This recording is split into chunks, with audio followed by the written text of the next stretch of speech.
جیسا کہ فرمان ہے کہ رجب جو ہے وہ مہینہ کہلاتا ہے، منسوب ہے خود سرکار دو عالم صلی اللہ علیہ وسلم محمد والے. اسی طرح سے شعبان کے مہینے کو اللہ کا مہینہ قرار دیا گیا، اور رمضان کے مہینے کو گویا مومنین کا مہینہ قرار دیا گیا. رجب میں آپ بیج ڈالیں گے، شعبان میں تناور درخت بنائیں گے، اور رمضان میں اس کا پھل کھائیں گے. سبحان اللہ. قبلہ کہیں حدیث میں یہ بھی ہے کہ شعبان رسول اللہ نے فرمایا میرا مہینہ ہے. جی ہاں، اصل میں اس میں مختلف روایات ہیں، اور جیسا کہ عام طور پہ مشہور ہے کہ رمضان اللہ کا مہینہ، اللہ کا مہینہ ہے. یہ میں اس میں آ رہا تھا تشریح پہ، آپ نے اچھا کیا. بعض چیزیں ایسی ہیں جو سمجھانے کے لیے بیان کی گئی ہیں. مثلا کسی سائل نے کوئی سوال کیا، جی جی کچھ سوالات ایسے ہیں فرامین معصومین علیہ السلام نے کہ جو انفرادی نوعیت کے ہیں. صحیح. کسی نے سوال کیا شعبان سے متعلق، رمضان سے متعلق، رجب سے متعلق. تو یہ جو میں نے ایک انداز بیان کیا کہ صاحب شعبان میں، پھر رجب میں، شعبان میں، پھر رمضان میں، تو یہ ایک سمجھانے کے لیے. صحیح. ورنہ بنیادی طور پر تو شعبان کو سرکار نے اپنا مہینہ، اور رمضان کا مہینہ جو ہے وہ گویا اللہ سے منسوب ہے. اور یہاں تک روایت ہے کہ رمضان جو ہے وہ خود اللہ کے ناموں میں سے رمضان. تو اس لیے وہ یہ کہا جاتا ہے کہ صاحب یہ جو کہتے ہیں رمضان آ گیا، رمضان چلا گیا، یہ نہیں کہنا چاہیے، اس لیے کہ یہ اللہ کا نام ہے. تو اللہ کے نام کے لیے کہنا کہ آ گیا اور چلا گیا یہ مناسب. تو قبلہ میرے ذہن میں فوراً آ گیا، تو رمضان کے جو لفظ کے مطلب معنی کیا ہیں؟ ہاں، یعنی اس کو کیونکہ میں نے اس کہا نا کہ یہ اللہ کے ناموں میں سے ایک ہے، لہٰذا اللہ کے جتنے بھی صفاتی نام ہے وہ اپنے اندر ایک سمندر رکھے. ٹھیک ہے. یعنی اس کے اندر آپ کسی ایک اس کی معنی مثال کے طور پہ اللہ جو اللہ کا اس میں کہتے ہیں اس میں ذات ہے. اب قدرت کا یہ نام ہے، لیکن اس ایک نام میں ساری کی ساری عظمتیں پنہا ہیں. میں اس کو یوں عرض کیا کرتا ہوں کہ جب کسی نے بیماری کی حالت میں کہا یا اللہ، اس کا مطلب یہ ہوا کہ وہ یا اللہ تو منہ سے کہہ رہا ہے، لیکن حقیقت میں اللہ کو یا شافیو پکار رہا ہے، کہ کیونکہ اس کا نام اللہ، اس نے کہا یا اللہ لیکن وہ بیمار ہے، تو اس کا مطلب یہ ہے کہ وہ اپنی بیماری دور کرنے کے لیے اللہ کہہ رہا ہے. کسی کے رزق میں کمی ہے، وہ یا اللہ کہہ رہا ہے، اس کا مطلب ہے کہ وہ اللہ کو یا رازق کو کہہ رہا ہے. یعنی تو آپ دیکھیے اللہ کے نام میں تمام اللہ کے صفاتی نام پنہا آ گئے. اگر یا اللہ کہہ دیا تو وہ جتنے بھی 101 نام ہیں وہ سب کے سب اس میں آ گئے. اور جتنی بھی یعنی اس کو اگر آپ دیکھیے، ایک فلاسفہ گزرے ہیں، وہ فرماتے ہیں کہ اگر 114 سورے ہیں قرآن مجید کی، اور بسم اللہ الرحمن الرحیم سوائے ایک سورہ کے سب کی ابتدا میں، تو بسم اللہ کی معنی ہر سورے کے اعتبار سے بدل جائے گی. صحیح. یعنی اگر سورہ بقرہ سے پہلے بسم اللہ ہے تو اس کا مطلب ہے کہ اس کی معنی جو ہے وہ سورہ بقرہ کے لحاظ سے لی جائے گی. اچھا. اگر سورہ مولانا معذرت کے ساتھ مجھے کنٹرول روم سے میسج آیا، آپ کا ذرا وہ دکھائیے گا، اس کے اندر شاید آواز اس کا پیس جو ہے وہ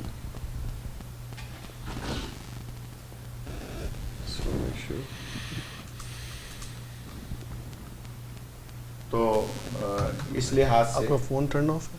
نہ بند. اوکے. تو یعنی ہر بسم اللہ کی اپنا ایک معنی ہو جائے گا. صحیح.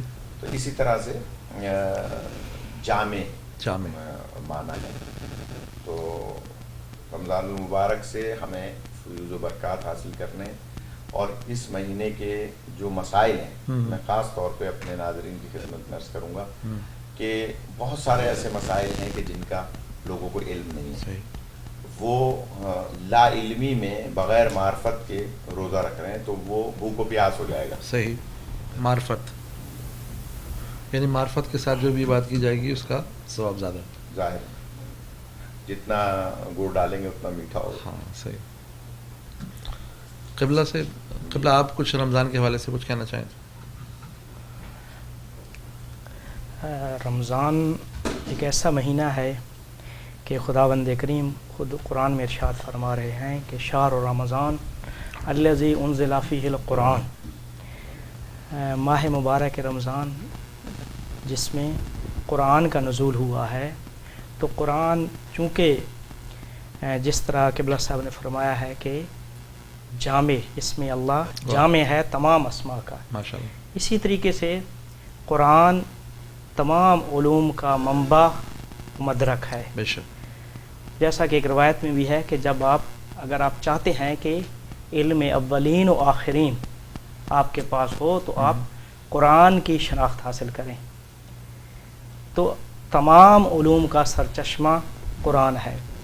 تو ماہ مبارک رمضان میں کوشش یہ کرنی چاہیے کہ نہ فقط قرآن کی تلاوت کی جائے بلکہ قرآن کی صحیح طریقے سے معرفت اور شناخت حاصل کی جائے.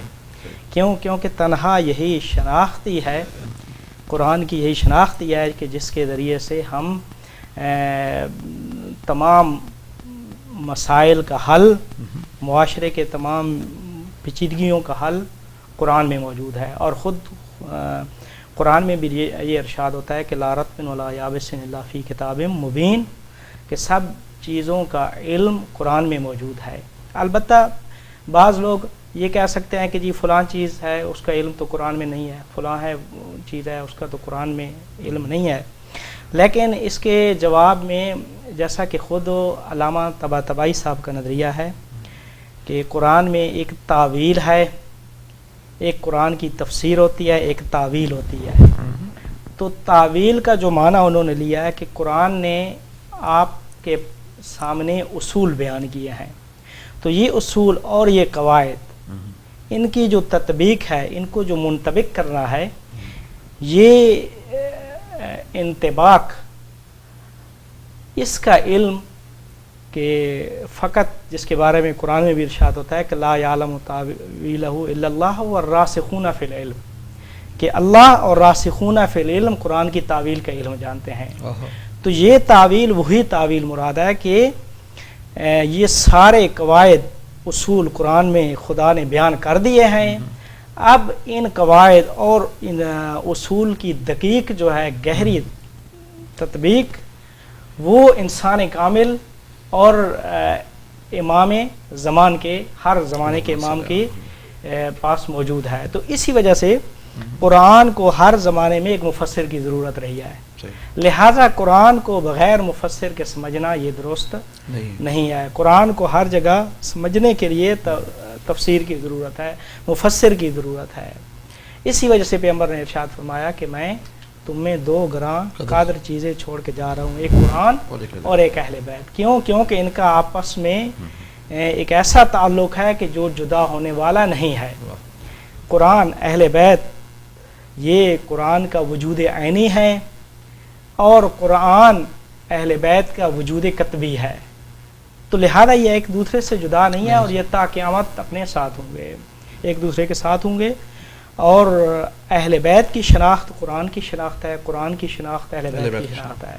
تو لہٰذا ماہ رمضان چونکہ نزول قرآن کا مہینہ ہے تو اس میں کوشش یہ کی جائے کہ تلاوت قرآن کے ساتھ ساتھ تدبر تفکر کی ضرورت ہے، قرآن کی شناخت و معرفت کی ضرورت ہے. مولانا کی بات قبلہ ایک سوال میرے ذہن میں آ گیا، ہو سکتا ہے میں ذہن سے نکل جائے آپ کی اجازت سے. قبلہ جیسے آپ نے ارشاد فرمایا کہ قرآن کی عصر حاضر کے مطابق تفسیر کے لیے اس وقت کے امام ہی تفسیر کر سکتا ہے. تو جیسا اس وقت جیسے ہمارے حاضر امام ہیں، تو اگر فرض کریں آج کے حالات کے مطابق ہم قرآن سے رجوع کرنا چاہیں تو یقیناً ہم تو رجوع نہیں کر سکتے. تو کیا وسیلہ اختیار کیا جائے کہ ہمیں عصر حاضر میں اپنے مسائل کا حل قرآن سے معلوم کرنے کے لیے ہمیں کس سے رجوع کرنا ہوگا؟ امام زمانہ تو ہیں ہمیں والے علم میں، لیکن ہم تک ان کی رسائی نہیں ہے، یہی سمجھ لیں ہماری ان تک رسائی نہیں ہے. تو کیا کسی مجتہد عالم، دونوں، آپ سے بھی قبلہ یہ سوال ہے اور آپ سے بھی؟ اس کا جواب یہ ہے کہ جی اس کے لیے اجتہاد، ہمارے مذہب میں اجتہاد کہ جس کے بارے میں خود علامہ اقبال کا بھی قول ہے کہ اجتہاد نیروے محرک اسلام ہے، یعنی ایک ایسی قوت ہے جو اسلام کو حرکت دینے والی قوت کا نام اجتہاد ہے۔ تو اجتہاد کا معنی یہ ہے کہ آپ اصول کو فروعات پہ تطبیق دیں، اچھا، اصول کو فروعات پہ منطبق کریں، صحیح، تو یہ کام مجتہد کا کام ہے۔ صحیح، تو لہذا ہر دور میں جدید مسائل کے لیے زمانے کی ضرورتوں کو مد نظر رکھ کر جدید مسائل کو اگر آپ ان کا حل سمجھنا چاہیں تو اس کے لیے اجتہاد کی ضرورت ہے، چونکہ اجتہاد ہی اسی چیز کا نام ہے۔ ہاں، چونکہ وہ اہل بیت یا امام وہ معصوم ہیں، تو لہٰذا وہ جو اصول کو فروعات پہ تطبیق دیتے ہیں، یہ منطبق کرتے ہیں، وہاں اصل ضمانت ہے، تضمین شدہ ہے، یعنی وہاں گارنٹی ہے کہ وہ کسی قسم کا اشتباہ اور خطا ان میں نہیں ہو سکتا۔ کیونکہ ہم ان کی عصمت کے بارے میں قائل ہیں، اور مجتہد جو ہوتا ہے معصوم نہیں ہے، تو لہٰذا مجتہد کا اجتہاد اس میں خطا اور اشتباہ واقع ہو جاتا ہے، لیکن چونکہ وہ ان اجتہادین انجام دے رہا ہوتا ہے تو وہ عند اللہ وہ معذور ہے، معذور ہے عند اللہ۔ اگر اس کا اجتہاد قیامت کے دن خطا بھی نکلا تو بھی اللہ کے نزدیک اس کے پاس عذر ہوگا، لیکن ہم موظف ہیں اس اجتہاد کے مطابق عمل کرنے پہ۔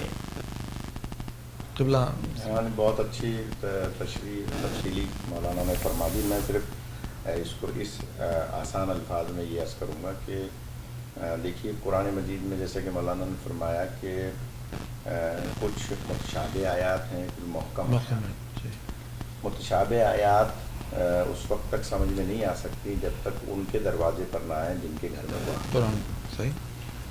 اسی طرح سے تفسیر قرآن حقیقی معنی میں سوائے معصوم کے کوئی نہیں کر سکتا۔ کیوں؟ کیونکہ معصوم کو پتہ ہے، جیسے کہ مولانا نے فرمایا کہ علم عصمت سے کہ قرآن مجید کی تعویل کیا ہے، اس آیت کی تنزیل کیا ہے، آیت کس موقع پہ نازل ہوئی، وجہ نزول کیا ہے، شان نزول کیا ہے، یہ معصوم جانتے ہیں۔ اچھا، آپ کا جو سوال تھا بنیادی طور پہ کہ قرآن مجید سے ہم فیض حاصل کریں اور اس کی تفسیر معصوم سے کیسے لیں، جبکہ معصوم ظاہری طور پر موجود تو ہے لیکن ہمارے نگاہوں پر گناہوں کے پردے ہیں کہ ہم انہیں دیکھ نہیں سکتے، پہچان نہیں پاتے۔ اس لیے اس کی میں تھوڑی سی وضاحت یوں کروں گا کہ قرآن مجید فرقان حمید کیونکہ سرکار دو عالم صلی اللہ علیہ وسلم نازل ہوا اور سرکار کا قلب مبارک اللہ نے اتنا نورانی رکھا ہے کہ وہاں تو فرماتا ہے کہ اگر میں پہاڑوں پہ نازل کرتا تو خشیت اللہ کہ وہ ریزہ ریزہ ہو جاتا، لیکن یہاں سرکار پہ نازل فرمایا، اور اس کے حقیقی مفسر یہی سبب ہے کہ امام مبین علی علیہ السلام کو بیان کیا گیا ہے، اور ان کے بعد جتنے بھی ائمہ علیہ السلام ہیں ان کو امام مبین قرار دیا گیا ہے، کیونکہ ان میں اللہ نے ہر شے کا احصا کیا ہے، ہر شے کو جمع کیا ہے، اور ظاہر ہے کہ قرآن مجید بھی گویا ان کے سینے میں موجود ہے۔ تو ہمارے معصومین نے کوئی سورہ، کوئی آیت، قرآن مجید کا کوئی لفظ، کوئی حرف ایسا نہیں ہے کہ جس کی تفسیر بیان نہ فرمائی ہے، جب تفاسیر پہلے سے موجود ہیں۔ اب صرف یہ ہے کہ ان تفاسیر کو ہمیں معصومین سے لینا ہے اور اسی کے مطابق زندگی گزارنی ہے۔ صحیح۔ رہا سوال یہ کہ اگر جدید مسائل آتے ہیں اس کے لیے پھر جیسے کہ مولانا نے فرمایا کہ ظاہر ہے کہ آج کے دور میں کوئی مسئلہ ہے جو حل نہیں ہو رہا، تو اس کے لیے ہمیں مجتہدین کی طرف رجوع کرنا پڑتا ہے، اور یہ سب کو پتہ ہے، اور بار بار ہم اس کو دہراتے اس لیے ہیں کہ ایک بچہ جو ٹی وی کو جوائن کر رہا ہے، وہ پہلی دفعہ ٹی وی دیکھ رہا ہے، اسے بھی پتہ چلے کہ اجتہاد کسے کہتے ہیں، مجتہد کسے کہتے ہیں، تقلید کیا ہے، مقلد کیا ہے۔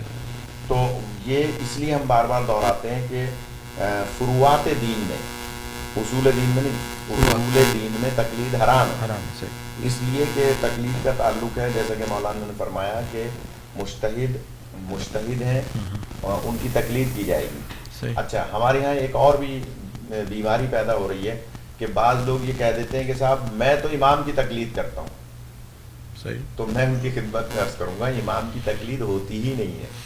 تقلید ہوتی ہے غیر معصوم, امام کی اطاعت ہوتی ہے, ہو نہیں سکتی ان کی تقلید, اس لیے کہ اطاعت ان کی جاتی ہے کہ جن کی زندگی میں کوئی غلطی کا شائبہ نہیں, ان کی اطاعت ہوگی.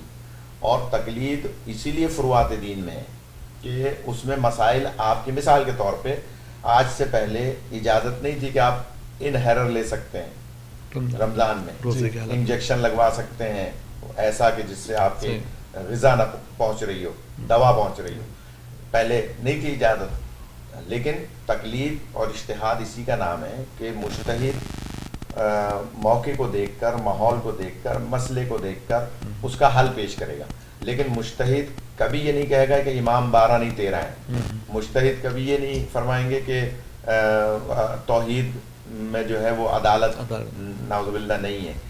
اس لیے فروعات دین میں تقلید واجب ہے, اصول دین میں تقلید حرام ہے. تو آج کے دور میں اگر آپ کو کوئی قرآن مجید سے متعلق مسئلہ پیش آتا ہے تو پہلے تو ہم اپنے تمام ائمہ علیہ السلام کی جو تفاسیر ہیں ان سے رجوع کریں گے, اور اس کے بعد کوئی جدید مسئلہ آتا ہے تو ہم مجتہد کی طرف رجوع کریں گے. صحیح. مولانا صاحب تھوڑا سا مزید, چونکہ آپ ابھی بھی پاکستان سے تشریف لائے ہیں, پاکستان کے حوالے سے ہم چاہیں گے, آپ کو پتہ ہے ہمارا پروگرام جو ہے یہاں سے ہمیشہ سے جو ہے پاکستان میں جو شیعوں کے حالات ہوتے ہیں اس کے اوپر ہم کافی فوکس کرتے ہیں, اور ابھی کراچی کے حالات کافی خراب چل رہے ہیں, اور کوئٹہ کے اندر بھی جو صورتحال رہی, اور اسپیشلی اب تو پورے پاکستان کے اندر ابھی کراچی ایئرپورٹ کے اوپر بھی وہاں پہ بھی حملہ کیا گیا, اور اس کے بعد جو اب ایک سلسلہ چل رہا ہے جو ہماری پاکستان کی آرم فورسز جو ہیں وہاں پہ جو ان کے خلاف جو آپریشنز بھی کر رہی ہیں. اور آپ ان ساری صورتحال کو کس طرح دیکھتے ہیں, اور پاکستانی گورنمنٹ اسپیشلی نواز گورنمنٹ جو ہے اس وقت ان کی صورتحال ٹورڈز شیعہ کمیونٹی اور ان کی ہمدردیاں, جس طرح سے ایک جو ہے قاتل کو ہٹا کے انہوں نے اسی کی فیملی کے دوسرے کسی قاتل کو لا کے وزیر قانون بنا دیا پنجاب کے اندر, اور یہ بندہ جو لا کے لگایا کہتے ہیں کہ یہ ڈائریکٹلی انوالو رہا ہے لشکر جنگوی کے اندر, اور اس طرح کے کئی اور جو کام وہ کر رہے ہیں. ہاں عاصم بھائی, آپ کو یاد ہوگا کہ گزشتہ سال بھی اور اس سے پہلے بھی کئی سالوں سے, جب سے ماشاءاللہ یہ ولایت چینل آپ نے ہیوسٹن سے شروع کیا ہے, اور ظاہر ہے کہ میں تو گزشتہ 10 سال سے آ رہا ہوں, تو ہم ہر سال یہاں آ کر پاکستان کے درد میں اپنے ناظرین کو شامل کرتے ہیں, اور الحمدللہ یہاں کے سننے والے جس ہمدردی, جس محبت اور جس جذبات کا اظہار کرتے ہیں وہ خاصہ ہے یہاں کے ناظرین کا, اور ہم انہیں سلام پیش کرتے ہیں. گزارش یہ ہے کہ پاکستان کی اگر آپ تاریخ پر نگاہ ڈالیں تو خان لیاقت علی خان کے بعد سے اب تک بیچ میں تھوڑا سا دور مشرف کا دہشت گردی اور فرقہ واریت اور اس کے خلاف ایک تھوڑا سا مثبت دور رہا ہے, ورنہ لیاقت علی خان کے بعد سے لے کے آج تک پاکستان کے حکمران. مولانا آپ کو انٹرپٹ کر رہا ہوں, میرا خیال 1400 سال سے جو دہشت گردی شروع ہوئی ہے, اگر ہم وہاں پہ جائیں تو یہ تو پیچھے جائیں تو دیکھیے بدقسمتی کہوں گا مسلمانوں کی, جی اسلام کی نہیں. جی بعض لوگ ایک جملہ سخت کہہ دیتے ہیں نعوذ باللہ کہ اسلام کی بدقسمتی نہیں, اسلام تو ایک اللہ کا دین ہے, ان الدین عند اللہ الاسلام, لیکن بدقسمتی ہے مسلمانوں کی کہ انہوں نے اپنے ہی ہاتھوں سے, اگر ہم پیچھے جائیں گے تو آپ کو دہشت گردی کی ابتدا تو مدینے سے ملے گی. صحیح. بنیاد جو دہشت گردی کی ہے وہ وہیں پہ پڑ گئی سرکار کی ظاہری آنکھیں بند ہوتے ہی, اور آپ نے دیکھا کہ معصوم عالم صلی اللہ علیہ کے دروازے پر کس طرح سے توہین کی گئی اور کیسے حقوق غصب کیے گئے.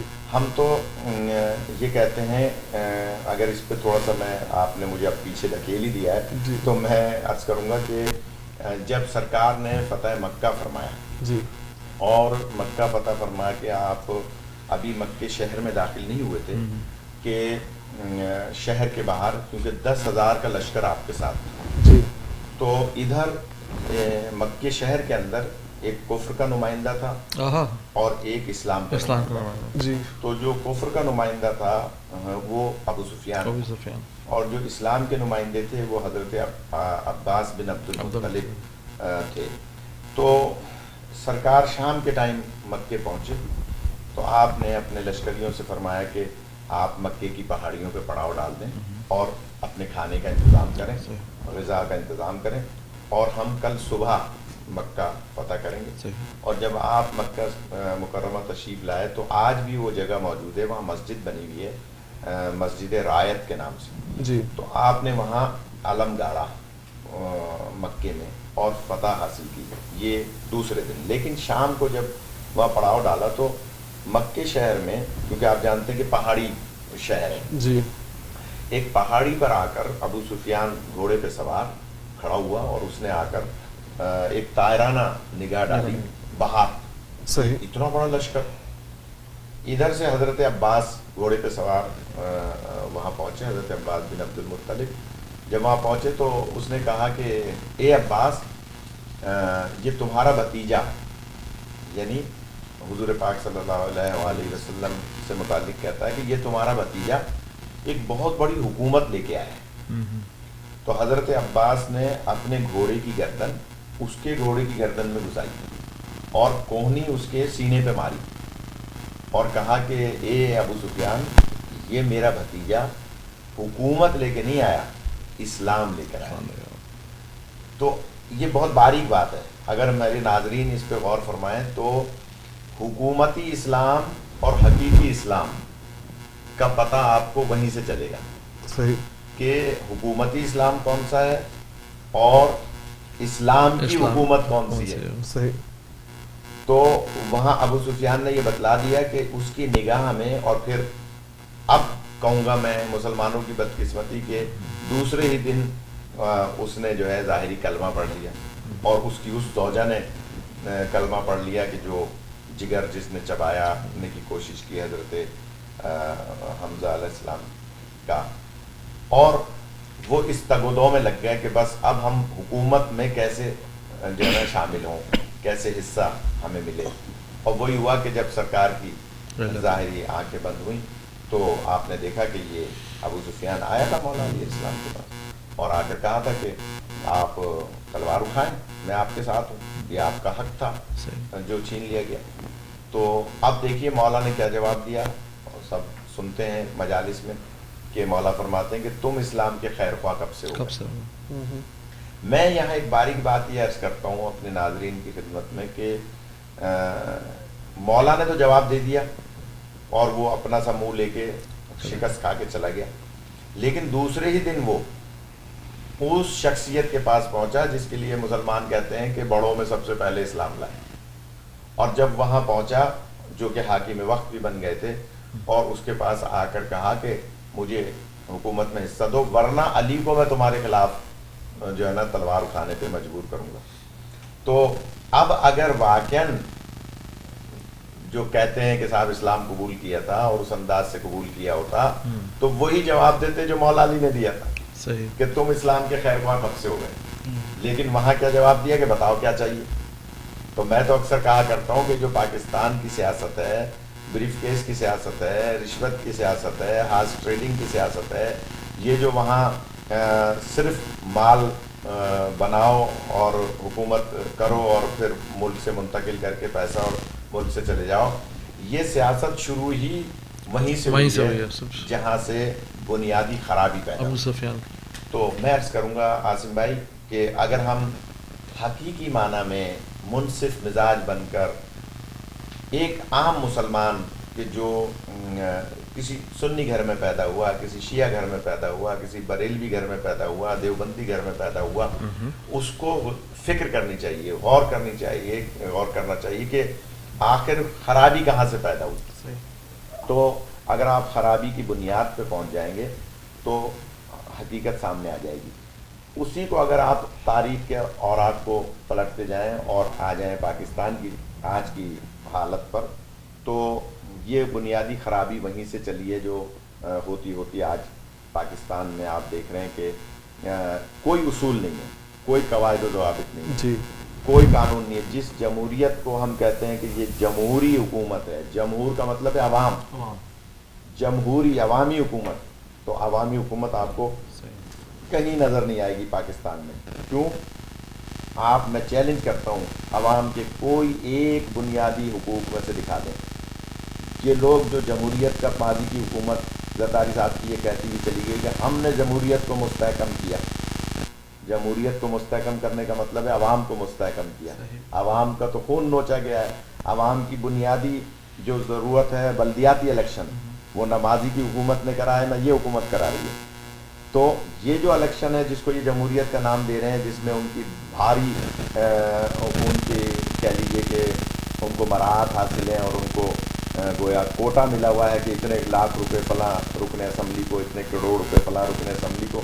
اور شہر میں جا کے دیکھیں, گاؤں میں جا کے دیکھیں, اس حلقے میں جا کے دیکھیں جہاں سے وہ جیتا ہے, وہاں کی نہ نالیاں ٹھیک ہیں, نہ وہاں کی سڑکیں ٹھیک ہیں, نہ پانی کا نظام ہے, نہ گیس کا نظام ہے, اور بجلی کا حال تو آپ جانتے ہیں. کراچی جیسے شہر میں جو روشنیوں کا شہر کہلاتا تھا, 12 گھنٹے لوڈ شیڈنگ ہو رہی ہے. اور جمہوری دور کا راج الاپنے والے لوگ آج اسمبلیوں میں, جو جن اسمبلیوں میں بیٹھے ہیں وہ قانون ساز اسمبلیاں کہلاتی ہیں, جبکہ وہ قانون بھی نہیں بنا رہے, نہ قانون کو اچھا کر رہے ہیں, نہ قانون کو امپلیمنٹ کر رہے ہیں. جو بنیادی چیزیں ہیں عوام کی ضرورت کی, بلدیات کی, گلی کوچوں کی, اور انتہائی بنیادی ضروریات ناپید ہیں. تو یہ کوئی جمہوری حکومت نہیں ہے. اب آ جائیے, اگر آپ دہشت گردی کی طرف یا جس جنگ سے ہمارا ملک گزر رہا ہے, تو یہ بھی ان سیاسی حکمرانوں کی نااہلی, ماضی کے حکمرانوں کی نااہلی, موجودہ حکمرانوں کی نااہلی اور ناکامی کی دلیل ہے کہ آپ کو پتہ تھا کہ ہمیں ان کے خلاف آپریشن کرنا ہے, تو آپ نے مذاکرات کے نام پر قوم کو بیوقوف بنایا, قوم کے جذبات سے کھیلے. اور میں تو یہ بات دعوے سے کہتا ہوں کہ سینکڑوں لوگ شہید ہوئے اس بیچ میں جتنے لوگ شہید ہوئے, چاہے فوجی ہوں, رینجرس والے ہوں جن کے گلے کاٹے گئے, وہ ہمارے ایف سی کے جوان ہوں, یا ایئرپورٹ پہ جو شہید ہوئے وہ ہوں, یا دھماکوں میں پشاور میں, کوئٹہ میں اور کراچی میں ٹارگٹ کلنگز میں, یا جہاز پہ حملے میں, یا جہاں کہیں بھی یہ شہید ہوئے ہیں, ان سب کا خون ان حکمرانوں کے گلے میں. ان حکمرانوں سے اللہ حساب لے گا کہ تم نے ان دہشت گردوں کو مہلت کیوں دی. اچھا, ہمارے لاکھوں سلام ہیں ہمارے سالار فوج پر, جنرل راحیل شریف پر, کہ انہوں نے اب اس میں اسٹینڈ لیا. اس کے بعد نواز شریف صاحب نے جو ہے وہ اس کا نوٹیفیکیشن جاری کیا کہ صاحب وہ ٹھیک ہے, حکومت جو ہے نا وہ ساتھ دے گی. تو گزارش یہ ہے کہ جو بہت پہلے کام ہونا چاہیے تھا وہ اب ہوا ہے, اور اب بھی ہماری دعائیں ہیں, اور پوری قوم کو دعا کرنی چاہیے کہ یقیناً ہماری فوج جو صلاحیت رکھتی ہے ان کا کلا کما کرنے کی, تو انشاءاللہ وہ ان کا کلا کما کرے گی. اور جو لوگ شہید ہو گئے ہیں خدا ان کے درجات کو بلند کرے گا, اور موجودہ دور میں جو پاکستان کرب سے گزر رہا ہے, خدا پاکستان کی قوم کو اطمینان اور سکون عطا فرمائے. وہ سر ایک فون کال. جی السلام علیکم. السلام علیکم. وعلیکم السلام. میں حسن سے بات کر رہی ہوں. جی سسٹر, کیا کہیں گے آپ؟ ایک تو السلام علیکم, مولانا صاحب کو دوبارہ سے یہاں دیکھ کر بہت خوشی ہوئی, مولانا اونس بھی, اور جو آپ کے دوسرے مہمان ہیں ان کو بھی یہاں پہ ہسٹن میں خوش آمدید ہے. مجھے ایک خواب کی تعبیر پوچھنی تھی مولانا سے. جی بسم اللہ. آپ خواب بتا دیں, اگر مولانا صاحب ہو سکتا ہے پھر آپ کو تعبیر بعد میں بتا دیں, اگر لمبی تعبیر ہوئی تو. اوکے. مطلب خواب میں فجر سے تھوڑی دیر پہلے جیسے خواب ہے اس میں ستارے دیکھنا, اس کے بارے میں مجھے پوچھنا تھا کہ جیسے میں خواب میں دیکھ رہی ہوں کہ کافی اندھیرا سا, اور اس میں سارے ستارے نظر آ رہے ہیں ایک جگہ پہ, دوسری جگہ پہ, جیسے پورا طرح دیکھ رہی ہوں میں کھڑی ہو کے. اور مردے کو کھانا دینا, کوئی چیز کھانے کے لیے دینا خواب میں, اس کے بارے میں پلیز اگر آپ ٹائم ہو تو پلیز بتا دیجیے گا. ٹھیک ہے, اس کو ہم آپ اپنے ٹی وی کے ذریعے سنیں پلیز. مولانا صاحب اس سے پہلے کیا جواب دیں. میں تھوڑا سا اس کے بارے میں جاننا چاہتا ہوں کہ تعبیر اس کی شریعت کے اندر جو ہے اس کے اندر کیا ہے؟ جی عرض یہ ہے کہ تعبیر رویا یعنی خواب کی تعبیر جی یہ قرآن مجید سے ثابت ہے. حضرت یوسف علیہ السلام کے جو واقعات آپ دیکھیں اور پھر اس میں قرآن میں بھی ذکر ہے. تعبیر کی جو ابتدا ہوئی ہے خوابوں کی وہ حضرت یوسف علیہ السلام ہی کے دور سے اور کہہ لیجیے کہ اور حالانکہ اس سے پہلے بھی ہے بعد میں بھی ہے لیکن جو تفصیل ملتی ہے تو خواب پہ اگر ہم بات کریں گے تو پورا ہمیں یعنی پورے گھنٹے کا پروگرام چاہیے. دیکھیے خواب کچھ ہوتے ہیں جو بشارت ہوتے ہیں, کچھ خواب ہوتے ہیں نظارت, کچھ خواب ایسے ہوتے ہیں کہ جو آپ کے پیٹ کی خرابی کی وجہ سے ہوتے ہیں, کچھ خواب ایسے ہوتے ہیں کہ جو 100% حقیقت پر مبنی ہوتے ہیں, کچھ خواب ایسے ہوتے ہیں کہ جو آپ کے ذہن میں آپ نے رات کو ڈرامہ دیکھ کے فلم دیکھ کے خدا نخواستہ یا کوئی ایسا پروگرام ڈرامہ دیکھ کر یا ویڈیو دیکھ کر یا کچھ آپ سوئے ہیں یا کسی ایونٹ کو آپ نے اٹینڈ کیا اس کے اس کے آپ کے ذہن میں جو ہے وہ آپ کے خواب میں وہ چیزیں آتی رہیں گی. اور میں اس لیے بچوں سے کہا کرتا ہوں کہ آپ دینی پروگرام ٹی وی میں دیکھیں. اگر آپ دوسرے پروگرام دیکھیں گے تو آپ اگر نماز پڑھنے کھڑے ہوں گے تو آپ کے ذہن میں وہ گھومتا رہے گا. بس لائیو ٹی وی. ہاں ماشاء اللہ. تو اگر آپ دینی پروگرام دیکھ کر سو رہے ہیں یا نماز میں بھی کھڑے ہو رہے ہیں تو اگر دین کی بات آپ کے ذہن میں آ رہی ہے تو کم از کم اس برائی سے تو آپ بچ رہے ہیں کہ جو آپ کے ذہن میں شیطان وہ ڈرامہ ڈال رہا ہے یا وہ فلم ڈال رہا ہے یا وہ ویڈیو ڈال رہا ہے. تو خیر تو تھوڑا سا مولانا ان کے ہاں یہ ایک تفصیل طلب موضوع ہے, مگر ہماری بہن نے جو ستارے دیکھے ہیں وہ تو بہت ہی اچھا خواب ہے, یعنی روحانی بلندی کی علامت ہے. اور ستارے دیکھنا کیونکہ انہوں نے ظاہر ستارہ دیکھا ہی تب جاتا ہے جب وہ چمکتا ہوا نظر آئے, تو ستارہ چمکنے کا مطلب ہے کہ ان کی کوئی دعائیں ہیں جو انشاءاللہ اللہ قبول کرے گا, کرنے والا ہے اور کرے گا. رمضان کا مہینہ ہے, ستارہ دیکھنا اچھا ہے. دوسرے جو مردے کو کھانا دینا ہے وہ بھی ان کو ایک طرح کی نظارت ہے کہ اگر یہ اس مردے کو پہچانتی ہیں کہ مثلا ان کے کوئی بزرگوں میں ہے, کوئی خاندان میں ہے, کوئی محلے میں ہے, کوئی جاننے والا ہے, تو اس کے نام پر یہ ایصال ثواب کریں, کسی غریب کو کھانا کھلائیں. صحیح. تو وہ ان کے لیے جو ہے وہ بلندی کا ذریعہ ہوگا اور اس کے گناہوں میں کمی کا ذریعہ ہوگا. اگر یہ اس کو نہیں پہچانتی تو یہ قربتاً اللہ اپنے تمام ننیال ددیال اگر شادی شدہ ہے تو سسرال کے مرحومین کے لیے یہ ایک کھانا کھلا کر اور ایصال ثواب. صحیح. آئی ہوپ کہ آپ کو مختصراً جواب مل گیا ہوگا. انشاءاللہ جب لیٹر آن جو ہے اگر تفصیلاً جواب چاہیے ہوگا تو ہم آپ کو انشاءاللہ فون پہ کانٹیکٹ کر لیں گے. مولانا صاحب آپ سے تھوڑا سا رمضان کے حوالے سے کہ آپ یہاں پہ ہیوسٹن میں آپ آئے ہیں, علی اسکول میں آپ انشاءاللہ رمضان جو ہے وہاں پہ رہیں گے اور جو سارے مہینے کے اعمال ہوں گے آپ ان کو جو ہے آپ کی نگرانی کے اندر بیسیکلی وہاں پہ ادا کیے جائیں گے. تو آپ اس دفعہ کوئی خاص جو ہے آپ کا کوئی پورا مہینہ جیسے آپ کی وہاں پہ اسپیچز بھی دیں گے, اس کے اندر کوئی آپ خاص چیز کو ڈسکس کریں گے تاکہ اگر ہمارے ہیوسٹن کے ناظرین جان سکیں گے کہ آپ انشاءاللہ وہ وہاں پہ اپنی اسپیچز کے اندر جو ہے ایک خاص میسج یا کوئی ایک پورا دے کے چلتے ہیں. یہ کہہ لیں کہ آپ نے کس موضوع کا. جی جی چونکہ ماہ مبارک رمضان نزول قرآن کا مہینہ ہے جی اور قرآن کی ایک اپنی برکت ہے, تو اس وجہ سے انتخاب کیا ہے کہ قرآن کی تفسیر پہ لیکچر دیے جائیں. کیونکہ قرآن ایک ایسی کتاب ہے کہ جو جامع کتاب ہے اور ابدی کتاب ہے. صحیح. اور ایک زندہ و جاوید معجزہ ہے ہمارے پیغمبر کا, اور اس طرف سے جو دین لے کے آئی ہے وہ دین بھی کامل ہے. جی. تو یہ ایک کامل ترین کتاب, کامل ترین دین موجود ہے ہمارے پاس. تو لہٰذا اس چونکہ قرآن میں ساری چیزوں کا علم اولین و آخرین موجود ہے, تو اسی کو ہم بنیاد بنا کے مختلف زاویوں سے بحث کریں گے. اخلاقی, تربیتی, کلامی, اعتقادی, فلسفی, یہ سارے مسائل تفسیر قرآن میں آ جاتے ہیں. تفسیر کا مطلب ہی یہی ہوتا ہے کہ اس متن سے پردہ اٹھانا، یہ تفسیر کا معنی ہے. تو قرآن میں چونکہ جس طریقے سے ائمہ معصومین فرماتے ہیں کہ قرآن کا ایک ظاہر ہے ایک باطن ہے، اور ظاہر کے بھی 70 ظاہر ہیں اور ہر باطن کے بھی 70 باطن ہیں. تو جتنی انسان کی معرفت دقیق ہوگی، جتنا زیادہ انسان عارف ہوگا، اتنا زیادہ اس کے معنی، مفاہیم اور اس قرآن کے بواطن کو در کر سکے گا. تو لہٰذا چونکہ تفسیر کا معنی یہی ہے کہ پردہ اٹھانا، متن سے پردہ اٹھانے کا نام تفسیر ہے.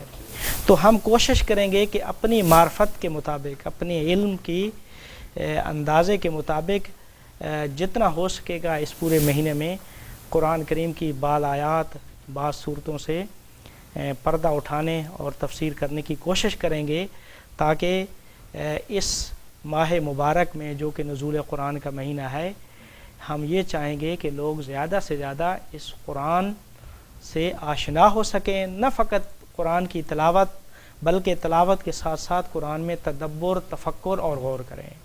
یہ ہمارا جو ہے نا پروگرام ماہ رمضان میں ہوگا انشاءاللہ. انشاءاللہ. مولانا صاحب آپ کی طرف واپس آتے ہیں. آپ اس دفعہ رمضان میں کہاں پہ ہوں گے؟ کون سے شہر میں آپ نے؟ میں انشاءاللہ اس سال کنیکٹیکٹ جو کہ نیو یارک کے نزدیک ہے جی، وہاں انشاءاللہ رمضان میں. کون سے ادارے کے اندر ہوں گے؟ جعفریہ ایسوسیشن آف کنیکٹیکٹ، میری لینڈ میں.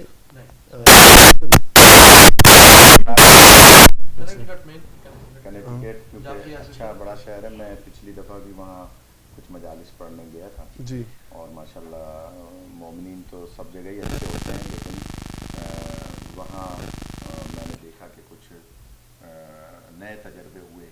فضائل اہل بیت علیہ السلام کے حوالے سے مجھے ایک اچھا کراؤڈ وہاں ملا.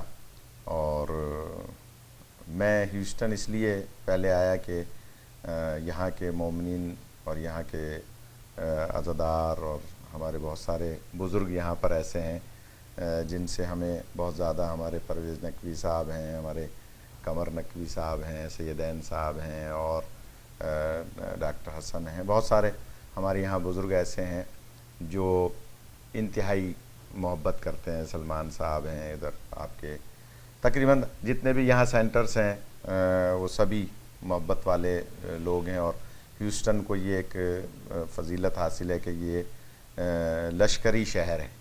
یہاں پر جو ہے وہ تمام کہہ لیجیے زبانوں کے اور تمام کلچرز کے شیعہ ماشاءاللہ علی ولی اللہ پر جمع ہیں.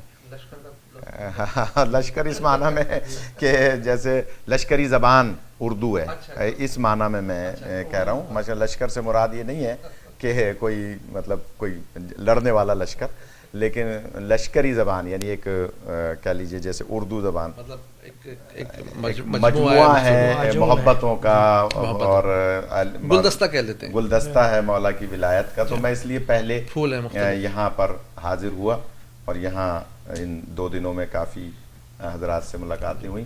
گزارش یہ ہے کہ وہاں جعفریہ ایسوسیشن جو ہے ایجوکیشنل یا ایسوسیشن کنیکٹیکٹ میں، وہاں ہم نے انشاءاللہ اس سال رمضان میں،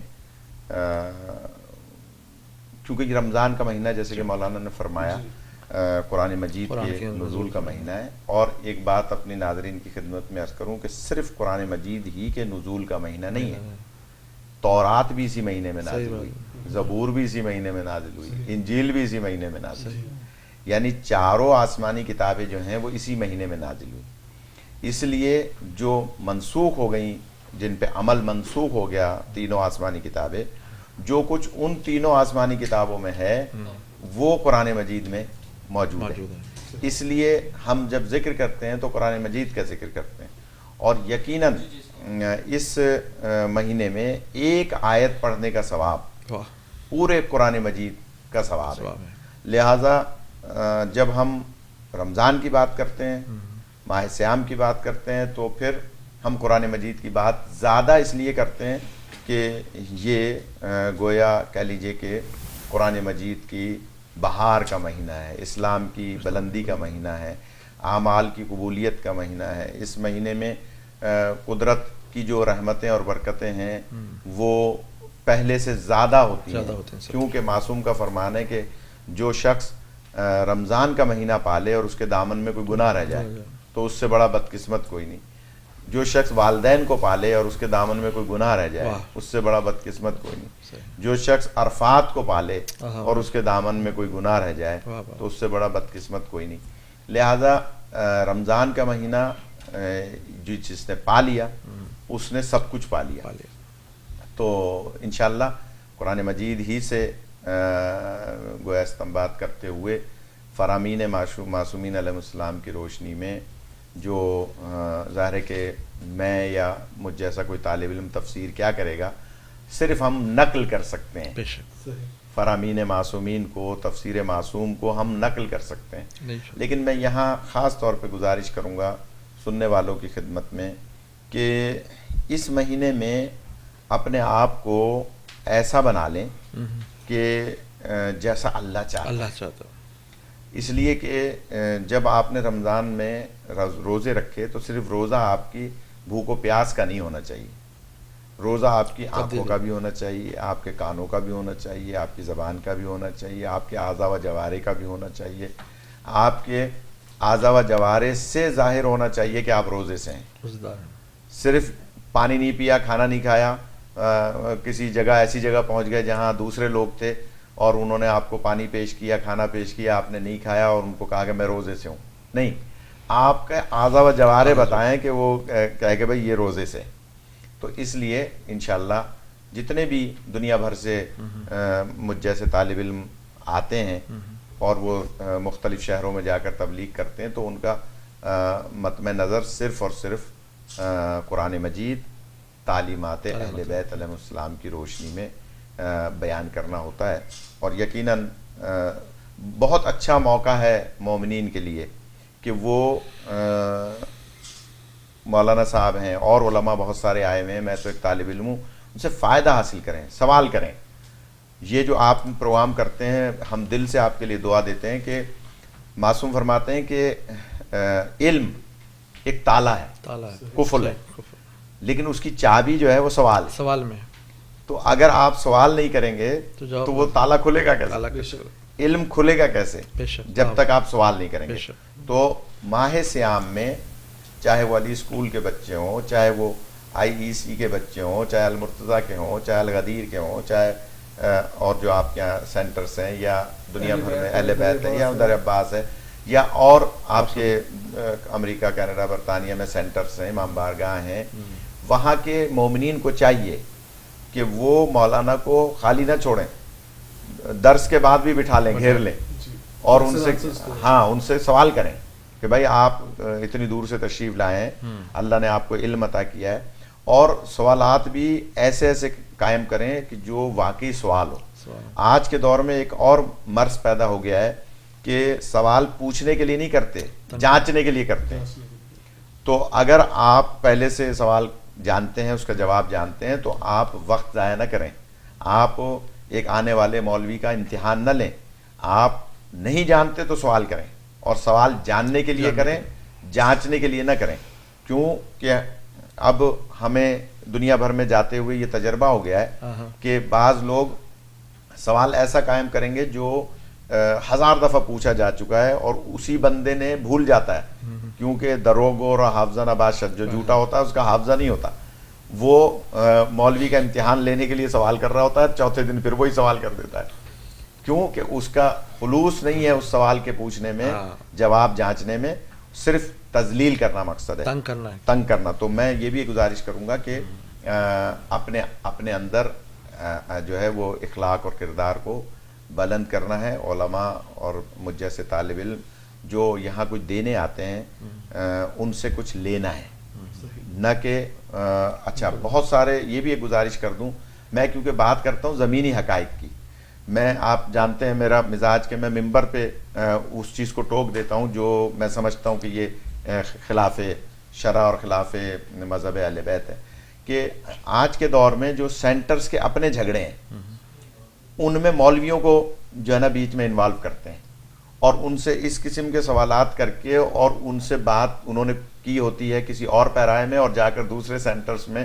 جا کر وہ بات کر دیتے ہیں کسی اور پیرائے میں کہ مولانا اون یہ کہہ رہے تھے, مولانا حامد صاحب یہ کہہ رہے تھے, مولانا فاضل صاحب یہ فرما رہے تھے, مولانا حرشبیر صاحب یہ فرما رہے تھے, مولانا شمشاد صاحب یہ فرما رہے تھے, اور پھر اس بات کو تیسرے انداز سے پیش کر کے اور غیبت اور یعنی بدزنی پیدا کرنے کی ایک ماحول پیدا کیا جاتا ہے. قبل ایک سوال میرے ذہن میں آ گیا جو آپ نے کہا بھی, یہ بتائیے کہ اسلام میں انتشار پیدا کرنے کی نیت سے اگر کوئی کام کیا جائے گا اس کی کیا سزا ہے؟ دیکھیے الفتنۃ اشد من القتل, فتنہ جو ہے وہ قتل سے شدید ہے.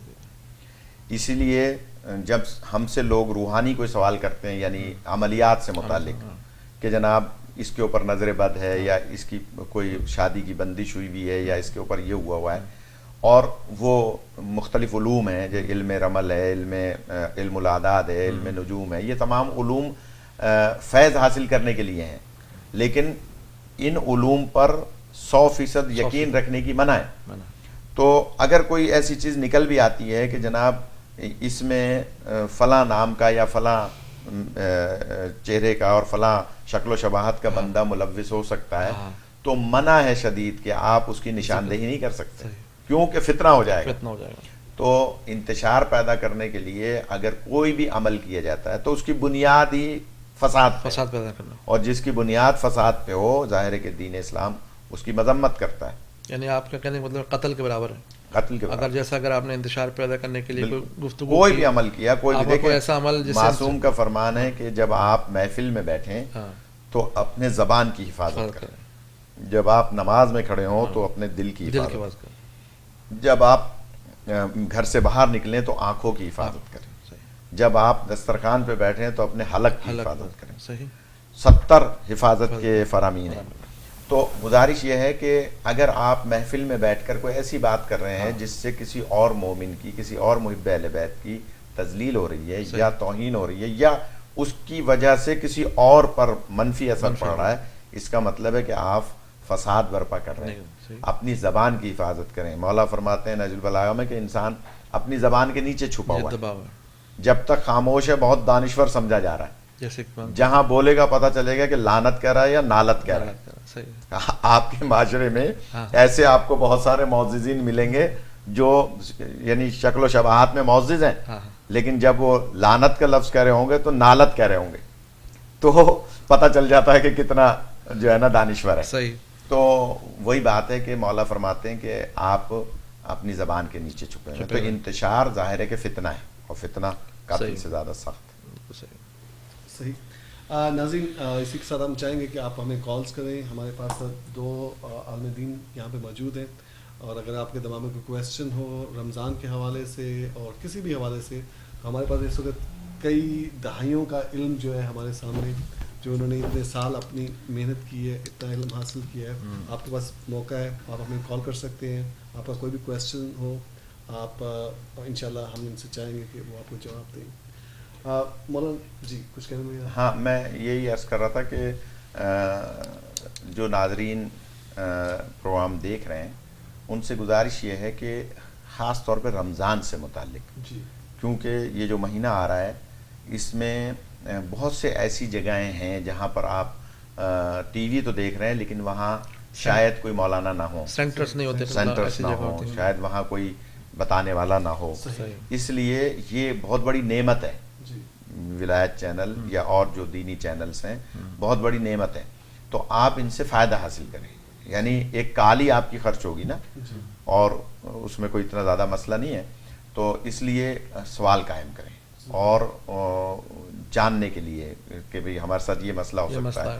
مثال کے طور پہ ہمارے ہاں جو مسائل سفر کے مسائل ہوتے ہیں, سفر میں روزے سے متعلق ہوتے ہیں, جابس لوگ کرتے ہیں دور دور, وہ کس طرح سے روزہ رکھیں, اس طرح سے اس میں تو 1000 سوالات ہیں. ہم خود سے اس لیے بیان نہیں کر رہے کہ ظاہر ہے کہ جب کسی کا کوئی مسئلہ ہوگا تو وہ کال کرے گا, لیکن اس پروگرام کو نعمت سمجھیں اور اس سے فائدہ حاصل کریں. مولانا ایک کوشچن ابھی آپ کی باتوں سے ہی میرے دماغ میں آیا کہ یہاں پہ اکثر لوگ جو ہیں بچوں کو جو ہے وہ امام بارگاہ میں اس لیے نہیں لاتے کہ بچے کہتے ہیں صبح اسکول جانا ہے یا کوئی اور مصروفیت ہے، اور اس کے اوپر تھوڑا سا میں چاہوں گا کہ آپ کا تو ایکسپیرینس ہے یہاں پہ امریکہ آپ آتے ہیں، آپ دیکھتے بھی ہیں لوگ اکثر بچوں کا بہانہ کر کے نکل جاتے ہیں، ہمیں ہو سکتا ہے کہ وہ صحیح بھی ہو. دیکھیں حقائق تو ہیں، زمینی حقائق اپنی جگہ ہیں، ہم اس سے ہاں اچھا ماشاء اللہ دیکھ لیں گے. کتنے والدین جو ہیں وہ پچھلے سال صحیح بول رہے تھے، یہ اب پتہ چل جائے گا. چھٹیاں تھیں، اچھا. تو بہرحال میں یہ عرض کروں، میرے خیال میں آخری دنوں میں کھل گئے تھے اسکول رمضان کے، مجھے جہاں تک یاد پڑتا ہے. اچھا تو خیر میں یہ عرض کروں، دیکھیں ضرورت آپ کی ہے، آپ کے بچے ہیں، آپ اگر بچوں کی تربیت نہیں کریں گے، مولا فرماتے ہیں جو بچپن میں ذہن میں آ جاتا ہے وہ ہمیشہ راسخ رہتا ہے، پتھر پہ لکیر بن جاتا ہے. لہٰذا آپ کے بچے ہیں، آپ ان کے ذہنی اپروچ کو، ان کی ذہنی صلاحیت کو بہتر جانتے ہیں.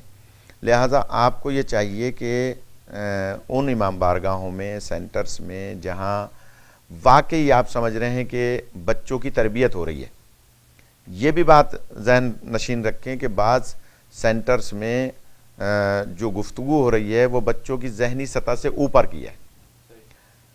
اگر وہاں آپ بچوں کو بٹھا رہے ہیں تو بٹھائیں، ثواب اپنی جگہ ہے، اس لیے کہ اگر آپ نہیں بٹھائیں گے تو وہ ظاہر ہے کہ ان کے ذہن میں کیسے بات آئے گی کہ دین کیا ہے. یہ آپ دیکھیں، یہ آپ کے چینلز جو ہیں، CNN ہے، ایک خبر کو بار بار نشر کر رہا ہے. کیوں؟ اس لیے کہ ایک نیا ٹی وی جوائن کرنے والا وہ جب اس خبر کو سنے گا تو اس کو پتہ چلے گا بھائی یہ دنیا میں ہوا ہے.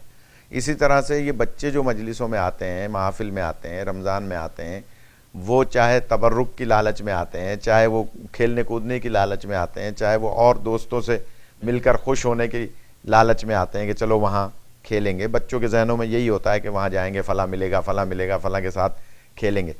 لیکن ان کا آنا، وہاں بیٹھنا، سننا، میں تو ایک جملہ کہا کرتا ہوں، بچہ اور کچھ نہیں لے کے جائے گا تو درود پڑھنے کا ڈھنگ تو لے کر جائے گا، اور کچھ لے کے جائے گا تو مولا علی کا نام تو اس کے ذہن میں راسخ ہوگا. کچھ نہیں لے کے جائے گا تو وہ کم از کم وہ جو دیکھیے ہم نے نماز کیسے سیکھی، اپنے دادا کے ساتھ مسجد میں جا کر جماعت کے ساتھ نماز پڑھ کے نماز سیکھی. مدرسوں میں گئے یا تعلیم حاصل کی وہ بعد میں، لیکن نماز بچے جب سیکھتے ہیں اپنے بزرگوں کے ساتھ، اپنے دادا والد کے ساتھ جماعت میں جا کر، جیسے مولانا پڑھ رہے ہیں ویسے بچے پڑھ رہے ہیں اور نماز سیکھ لیتے ہیں. پھر اس کی اصلاح ہونا اور بات ہے کہ ظاہر ہے کہ وہ پیچھے پڑھ کے سیکھ رہا ہے تو اس میں غلطی کا شائبہ ہو سکتا ہے، اس کی اصلاح ظاہر ہے کہ پھر بزرگ اور علماء اور والدین کرتے ہیں. تو گزارش یہ ہے کہ اپنے بچوں کو لائیں، یہ بہانہ نہ کریں کہ صاحب صبح اسکول ہے یا صبح مجھے جاب پہ جانا ہے، ان بچوں کو ناشتہ کرا کے جانا ہے، تو یہ سوتے رہیں گے تو میں ناشتہ ان کو کیسے کراؤں گا یا کراؤں گی. تو اس لیے یہ آپ کی بھاری ذمہ داری ہے. اسکولوں کی آج کل چھٹیاں ہیں، آپ زیادہ سے زیادہ وقت بچوں کو دن میں سلائیں، ہاں تاکہ ان کی نیند پوری ہو، نیند پوری ہو. ان کو آپ سینٹر سے غافل نہ رکھیں.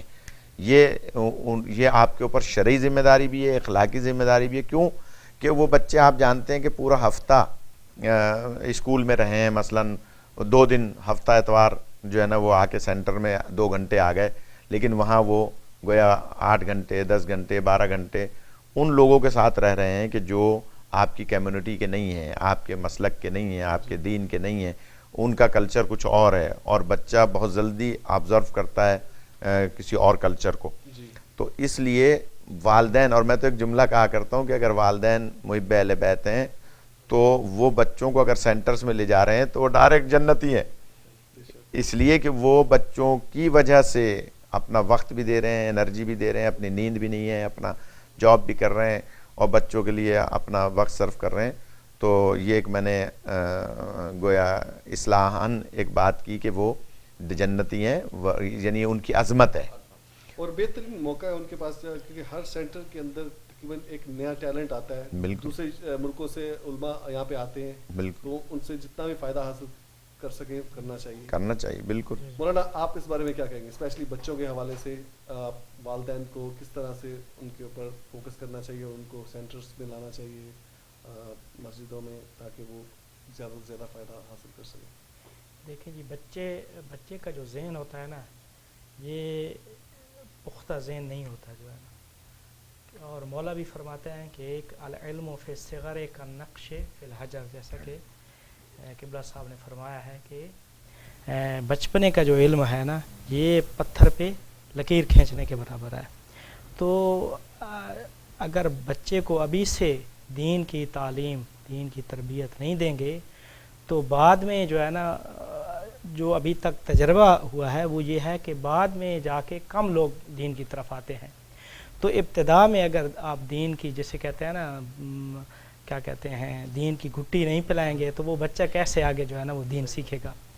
تو میں بھی والدین سے یہ کہوں گا کہ اپنی مصروفیات میں سے کچھ اپنا وقت نکال کے ضرور اپنے بچوں پہ توجہ دیں اور بچوں کو سنٹر میں لائیں, اور خصوصاً یہ ماہ مبارک رمضان کہ خداوند کریم نے یہ موقع فراہم کیا ہے کہ اس میں چونکہ زمینہ بھی ہوتا ہے, لوگ آمادہ ہوتے ہیں, تیار ہوتے ہیں سنٹر مسجد میں آنے کے لیے, اور بچے بھی تیار ہوتے ہیں, تو لہٰذا والدین کو چاہیے کہ وہ اپنے وقت میں سے قیمتی وقت نکال کر بچوں کو سنٹر میں اور ان دینی مراکز میں لے کر آئیں.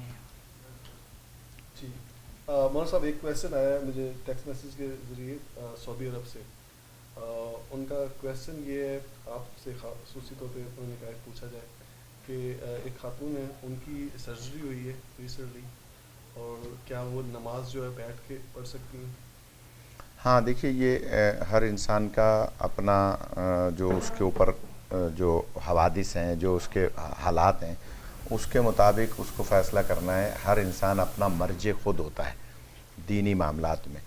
تو اگر وہ بہن جن کی جو آپریشن ہوا ہے, سرجری ہوئی ہے, اور وہ سمجھتی یہ ہیں کہ اگر وہ نماز اس انداز سے پڑھیں گی جیسے کہ پڑھی جاتی ہے, اور ان کو بیماری میں اضافہ ہو سکتا ہے, یا ٹانکے وغیرہ کھل سکتے ہیں, یا بلیڈنگ ہو سکتی ہے, تو یقیناً پھر ان کو بیٹھ ہی کر نماز پڑھنی چاہیے, کیونکہ نماز پڑھنا ہر حال میں اللہ کی طرف سے واجب ہے. ڈوبتے ہوئے بندہ بھی جو ہے اس کے اوپر ضروری ہے کہ وہ علیکم السلام جناب علی, کیسے ہیں والا حسین؟ ماشاء اللہ خیریت سے ماشاء اللہ, الحمدللہ, اللہ آپ کو سلامت رکھے. ہمارے پرویز نقوی صاحب بزرگوں میں ہیں, اور ہیوسٹن کے ظاہر ہے کہ عزاداری اور تبلیغ دین کے حوالے سے بڑی خدمات ہیں. تو میں یہ گزارش کر رہا تھا کہ سوال ایک آیا ٹیکسٹ میسیج کے ذریعے سے کہ بیٹھ کے نماز, تو یقیناً وہ اگر صاحب فراش ہیں تو بیٹھ کر نماز پڑھ سکتی ہیں, اور اگر یہاں تک ہے کہ اٹھ نہیں سکتا بندہ تو لیٹ کر بھی نماز پڑھ سکتا ہے, اور اگر خدا نخواستہ ڈوب رہا ہے تو ڈوبتے ہوئے بھی وہ نیت کر لے گا تو اس کی نماز شمار ہو جائے گی. تو اللہ غفور و رحیم ہے, ان کی نماز ہو جائے گی. پرویز نقوی صاحب تشریف لائے ہمارے پروگرام میں, اور خوشی ہوئی. انشاءاللہ رمضان میں تو ہم کنیکٹیکٹ جا رہے ہیں, لیکن مولانا حامد صاحب یہاں پر ہیں, اور بہت سارے علماء, مولانا رضی جعفر صاحب قبلہ یہاں کراچی سے تشریف لا رہے ہیں. اور کتنا آپ ہمارے دل میں بستے ہیں ہر وقت, اور یاد کرتے رہتے ہیں آپ کو. مہربانی, اللہ آپ کو سلامت رکھے. آپ کی نوازش ہے کہ آپ جہاں تو وہاں رہے کنیکٹیکٹ, اور آپ نے بڑی عزت بخشی ہے کہ آپ یہاں آئے اور ہمیں ملتے ہوئے جا رہے ہیں. اور یہ پروگرام بھی جو آپ کر رہے ہیں الحمدللہ, اصل میں یہ مومنین کے لیے ایک بہت اچھا پروگرام, اس سے مستفید مومنین ہیوسٹن کے بلکہ پورے جہاں جہاں یہ سنا جا رہا ہے ولایت ٹی وی, سب مستفید ہوتے ہیں. آپ کی ذرا نوازی ہے. نہیں, اللہ آپ کو سلامت رکھے. میں ابھی یہ آپ کے آنے سے پہلے عرض کر رہا تھا کہ ہیوسٹن کو اللہ نے ایک منفرد حیثیت عطا فرمائی ہے. میں نے اپنی کتابوں میں عرفان روزہ میں اور مختلف ان میں ذکر کیا ہے آپ حضرات کا. اور یہاں سے جو یہ ولایت چینل ترویج دین کر رہا ہے, آپ یقین جانیے کہ ہم پاکستان میں ہوتے ہیں تو اپنے انٹرنیٹ پہ, اپنے لیپ ٹاپ پہ, اپنے کمپیوٹر پہ اس کو بچوں سے کہتے ہیں کہ بھئی اس کو سنو اور لگاؤ, گو کہ ہم وہاں اس وقت موجود نہیں ہیں, لیکن پروگرام جو ہے وہ ماشاءاللہ یاسم میاں, محمد علی صاحب اور جو وہاں سے کیلیفورنیا سے ظاہر ہے کہ یہ پروگرامز آتے ہیں, تو یہ ایک نعمت الہی ہے. بے شک اس میں خدا توفیقات میں اضافہ فرمائے. اور یہ پروگرام جو مولانا قبلہ جا کے کربلا سے کرتے ہیں, نجف سے کرتے ہیں, تو وہ بھی ایک منفرد اچھا ماشاءاللہ.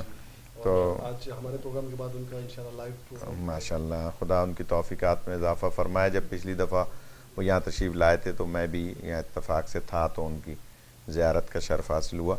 اور یقیناً پھر ہم اپنے ناظرین کی خدمت میں عرض کریں گے کہ رمضان کے اس پورے مہینے میں جہاں روزے آپ کے اوپر ایک صحت مند پر فرض ہیں, وہاں آپ سے یہ بھی گزارش کریں گے کہ 10 رمضان ام المومنین جناب خدیجہ سلام اللہ علیہا کا یوم وفات ہے. اس دن کی مناسبت سے اپنے بچوں میں اویئرنیس پیدا کریں, بی بی کی جو عظمتیں ہیں وہ بیان کریں. پھر 15 امام حسن علیہ السلام کی اس دنیا میں آمد کا دن ہے. اس حوالے سے امام حسن علیہ السلام کے حوالے سے بہت سارے لوگ سوالات قائم کرتے ہیں. مولا نے صلح کیوں کی, مولا حسین علیہ السلام نے جنگ کیوں کی, نعوذ باللہ مولا حسن نے بہت ساری شادیاں کیں, یا اس قسم کے. ہمارے پاس 2 کالیں. جی بسم اللہ. جی السلام علیکم. وعلیکم السلام. جی کون صاحب بول رہے ہیں, کہاں سے بول رہے ہیں؟ جی میں نعیم علی گوہر بول رہا ہوں نیو یارک سے. نیو یارک سے. آپ لوگوں کو میری طرف سے بہت سلام اور آمد رمضان کی بہت مبارک. جی وعلیکم السلام اینڈ بہت بہت شکریہ. آپ مولانا صاحب سے کچھ کویشچن کرنا چاہیں گے؟ جی سوال میرا یہ ہے کہ میں اور میری فیملی ہم پاکستان جا رہے ہیں. صحیح. کیا ہے کہ ہمیں فطرہ جو ہے امریکہ کے حساب سے دینا پڑے گا, یا وہاں 2 مہینے کے لیے جا رہے ہیں وہاں کے حساب سے دینا پڑے گا؟ دوسرا یہ ہے کہ سجدہ گاہ استعمال کرنا مستحب ہے یا واجب ہے, اور اگر سجدہ گاہ میسر نہ ہو تو اس صورت میں کیا کیا جائے؟ صحیح. آپ کچھ پوچھنا چاہ رہے ہیں؟ وہاں میں یاد رکھیں. نہیں ٹھیک ہے, بہت شکریہ. آپ ٹی وی کے ذریعے پلیز سنیں. Thank you. بہت دوسرا بھی اچھا. کال جی بسم اللہ بسم اللہ. جی السلام علیکم. وعلیکم السلام. عاصم صاحب مجھے جو ہے مولانا صاحب سے ایک سوال پوچھنا تھا. جی پوچھیے, مولانا صاحب سن رہے ہیں آپ کو. تو وہ سوال یہ ہے کہ کسی جاننے والوں کو کراچی میں گلا گھونٹ کے ختم کر دیا گیا ہے, اور یہ نہیں پتا چل رہا ہے کہ یہ کام کس نے کیا ہے, کیونکہ انہوں نے دروازہ کھول کے ان کو اندر آنے دیا, شاید ان کے اپنے جاننے والوں میں سے کوئی. تو آپ کو یہ ایسی دعا بتا سکتے ہیں جس کے پڑھنے سے جو ہے قاتل پکڑا جا سکے؟ ہاں جی آپ ٹی وی کے ذریعے سنیں, مولانا صاحب اس کے بارے میں بتاتے ہیں. تھینک یو جی. خدا حافظ. بسم اللہ الرحمن الرحیم. جہاں تک نعیم صاحب کا نیو یارک سے سوال ہے, 2 سوال ہیں. جی تو فطرے کا تعلق ہے آپ کے روزوں سے, آپ کے رمضان سے. آپ جہاں پر رمضان المبارک گزار رہے ہیں, جس ملک میں, جس شہر میں, وہاں کے حساب سے آپ کو فطرہ دینا ہے. لہٰذا آپ اگر پاکستان میں 2 مہینے کے لیے جا رہے ہیں اور رمضان کا مہینہ وہاں آپ گزار رہے ہیں, تو فطرہ جو ہے وہ آپ وہاں کے حساب سے. اگر مولانا اسی سے نسبت دیتے ہوئے, اگر وہ کسی کے گھر مہمان جا رہے ہیں اور اس کے گھر ٹھہریں گے. ہاں دیکھیں, ہاں مہمان کا تعلق جو ہے وہ پورے مہینے سے نہیں ہوتا. مہمان کا ایک مخصوص 3 دن سے ہوتا ہے, یا مہمان کا تعلق. اور یقیناً وہ اگر اس پہ غور کریں, فلسفہ یہ ہے کہ آپ کی نماز, آپ کا روزہ قصر ہو جائے گا اگر آپ 10 دن سے کم جو ہے نا وہ گویا سفر پہ ہیں. تو یہ تو ویسے بھی 10 دن سے زیادہ کے سفر پہ ہیں, 30 دن کے سفر پہ ہیں. تو اس لیے ان کا روزہ بھی پورا ہوگا, نماز بھی پوری ہوگی, اور فطرہ بھی وہاں کے حساب سے ہوگا. اچھا, وہ ایک علیحدہ مسئلہ ہے کہ چاند رات کو اگر کہیں جا کے مہمان ہوتے ہیں اور وہاں کھانا کھاتے ہیں تو پھر وہ اس پہ فطرہ ہو جائے گا جو جس کے ہاں مہمان ہو رہے ہیں, یہ ایک علیحدہ سوال ہے. لیکن میں یہ گزارش کر رہا ہوں کہ ان کا جو فطرہ بنے گا وہ وہیں کا جہاں انہوں نے رمضان گزارا. سجدہ گاہ کا جہاں تک تعلق ہے, سجدہ گاہ پر خاص خاک کربلا پر سجدہ کرنا مستحب ہے, لیکن جو بنیادی چیز ہے جیسے کپڑے پر, قالین پر جو سجدے کا سوال ہے وہ سجدہ نہیں ہو سکتا. لہٰذا جیسے ہمارے یہاں لکڑی استعمال ہوتی ہے یا کوئی ایسا جو قدرتی پتھر ہے, پہاڑ کا پتھر ہے جس کا جو اس کا نصاب ہے, تو ان کو جواب دینا جو بنیادی جواب ہے وہ یہ کہ سجدہ گاہ پر, پراپر سجدہ گاہ پر جو کربلا کی خاک ہے اس پہ سجدہ کرنا مستحب ہے. اگر صرف کربلا کی خاک پر واجب ہوتا تو پھر دوسری چیزوں پہ نہیں ہوتا, یا پھر اس کے وجوب کے لیے علیحدہ سے بیان ہوتا. لہٰذا اس کی بنیاد یہی ہے کہ آپ کپڑے پر سجدہ نہیں کر سکتے, یا وہ جو کھانے والی چیزیں ہیں ان پر گویا سجدہ نہیں ہو سکتا. باقی مستحب ہے سجدہ, لیکن کپڑے پہ سجدہ نہیں ہو سکتا.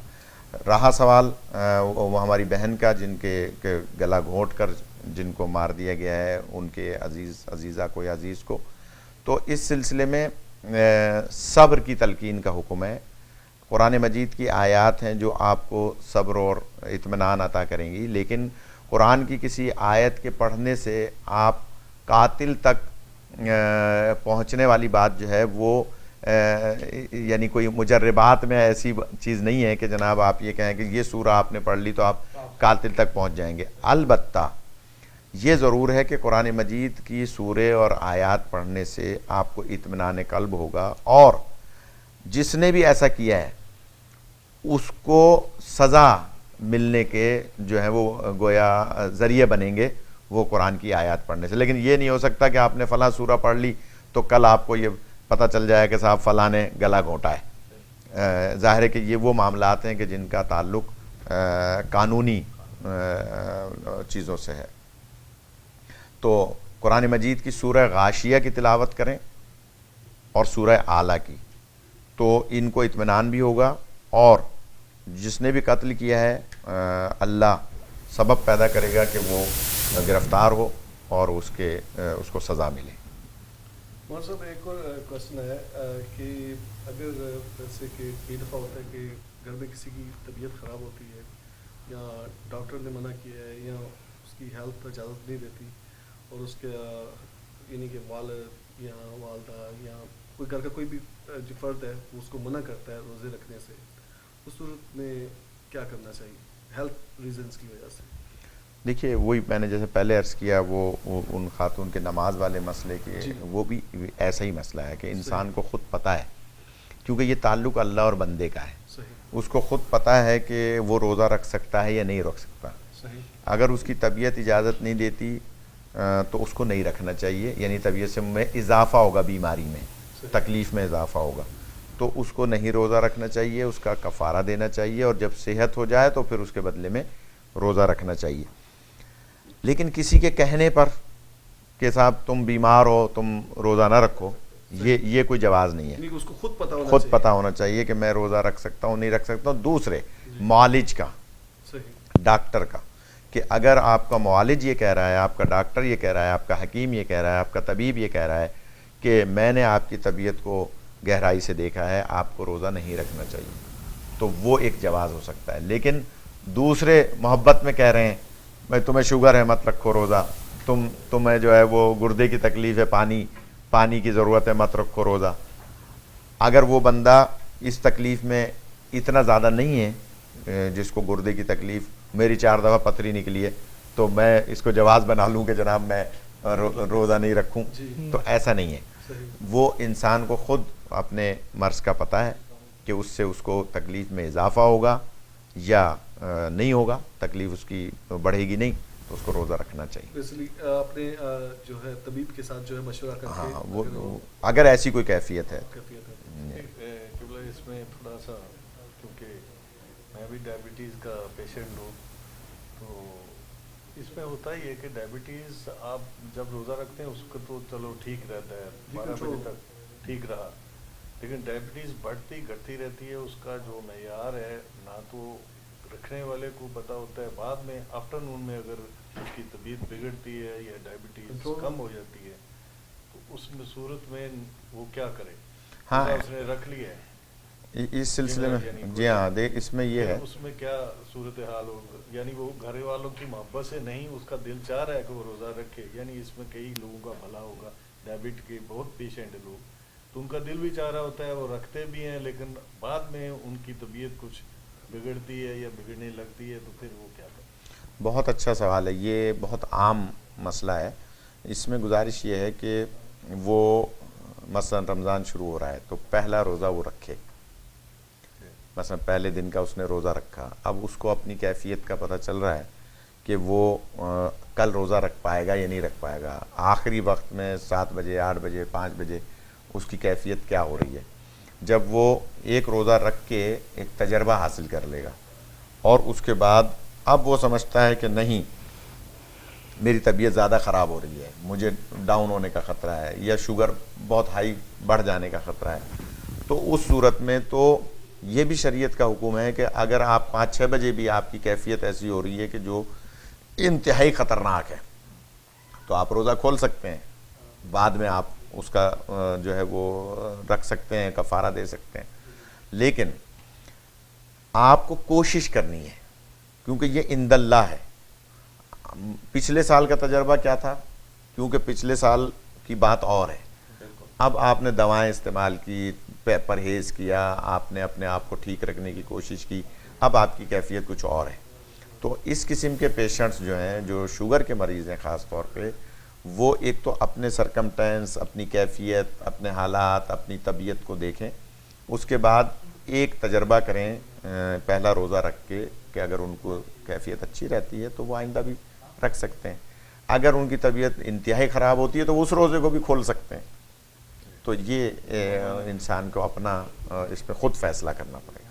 تو اسی پہ آگے ایک کوشچن آ جاتا ہے کہ اگر وہ کفارہ یعنی ادا کرنا چاہیے تو کتنا کفارہ ہونا چاہیے, یا وہ کسی کو بھیج سکتا ہے, ہاں وہ ایک جگہ روزے رکھوا سکتا ہے. جی ہاں نہیں, اپنی جگہ روزے نہیں رکھوا سکتا اس لیے کہ زندہ ہے. نہیں میرا مطلب ہے وہ کفارہ کی صورت میں عرض کروں کسی اور کو اپنا ڈائیورٹ کر سکتا ہے. نہیں, وہ کفارہ دے سکتا ہے, دینا ہے اس کو, دے نہیں سکتا, اس پہ واجب ہے, اس لیے کہ وہ جب وہ روزہ نہیں رکھ رہا تو اس پہ کفارہ واجب ہو جائے گا, اور جب وہ صحت مند ہو جائے گا تو اس کے بدلے میں روزہ بھی رکھے گا, کیونکہ اللہ کی رحمت سے مایوس نہیں ہونا. اگر آپ یہ سمجھیں کہ جناب میں تو اب خدا نخواستہ شوگر ایک ایسا مرض ہے جو کبھی ٹھیک نہیں ہوتا, ایسا نہیں ہے. اس لیے کہ اللہ غفور و رحیم ہے, اس نے جب مرض پیدا کیا ہے, آپ جانتے ہیں کہ حضرت لقمان جن کو کہا جاتا ہے کہ وہ حکیم تھے, اس میں اختلاف ہے کہ وہ پیغمبر تھے یا نہیں تھے, لیکن یہ ضرور ہے کہ وہ جڑی بوٹیاں ان سے کلام کرتی تھیں, ان سے بات کرتی تھیں اور انہیں بتاتی تھی کہ میں فلاں مرض کے لیے ہوں. تو ان سے کسی نے پوچھا کہ یہ بتائیے کہ ہمارے گاؤں میں ایک مرض پیدا ہو گیا ہے اور وہ عام لوگوں میں وہ تکلیف بڑھی ہوئی ہے, تو اس کا علاج کیا ہے. آپ نے فرمایا کہ چرواہا کوئی پکڑ کے لاؤ جو سینئر ہو, بزرگ ہو. تو ایک دو چرواہے آ گئے, انہوں نے کہا کہ یہ بتاؤ کہ تم جنگل میں بکریاں چراتے ہو تو تمہیں کوئی نئی بوٹی نظر آئی ہے, نیا پودا جو پہلے نہیں تھا. تو انہوں نے کہا ہاں کچھ عرصے سے, کچھ 1-2 مہینوں سے ہمیں ایک نیا پودا نظر آتا ہے جنگل میں جو پہلے نہیں تھا.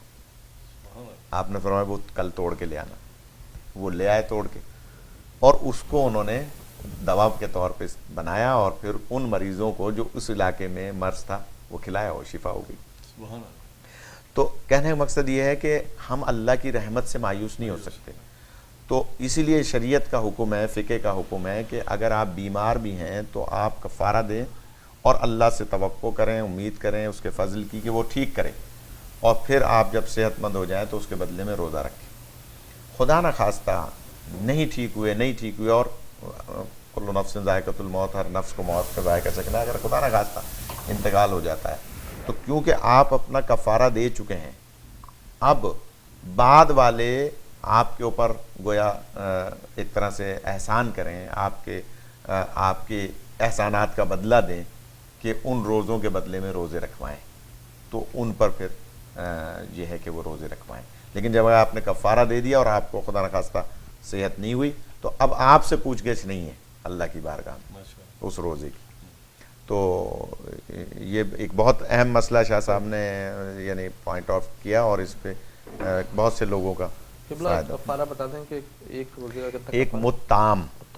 ایک متام جو میرے خیال میں کتنا بنے گا، میرے خیال میں یہاں پر 14 چھٹانک یعنی 3 پاؤ یعنی قریباً پونا 2 پاؤنڈ کے قریب. اچھا وہ دوسرا فطرانہ فطرہ، ہاں وہ فطرہ. لیکن یہ ایک متام جو ہے نا، اچھا اس میں گڈ آئیڈیا لگانا چاہیے، ایک وقت کا کھانا. اچھا بعض لوگ کیا کرتے ہیں کہ بھائی وہ جو ہے نا آٹا دے دیں، گیہوں دے دیں، تو وہ گیہوں پھانکے گا تھوڑی، آٹا کوئی پھانکے گا تھوڑی، اس کے ساتھ تو ظاہر ہے کہ وہ لوازمات جب آپ روزہ کھولتے ہیں تو کتنی چیزیں سامنے رکھتے ہیں. تو اس میں گویا انفاق کرنا چاہیے. ایک وقت کا کھانا جو آپ کھاتے ہیں، ہاں وہ بہتر ہے. ویسے اس کا جو شرعی وہ ہے ایک متعام.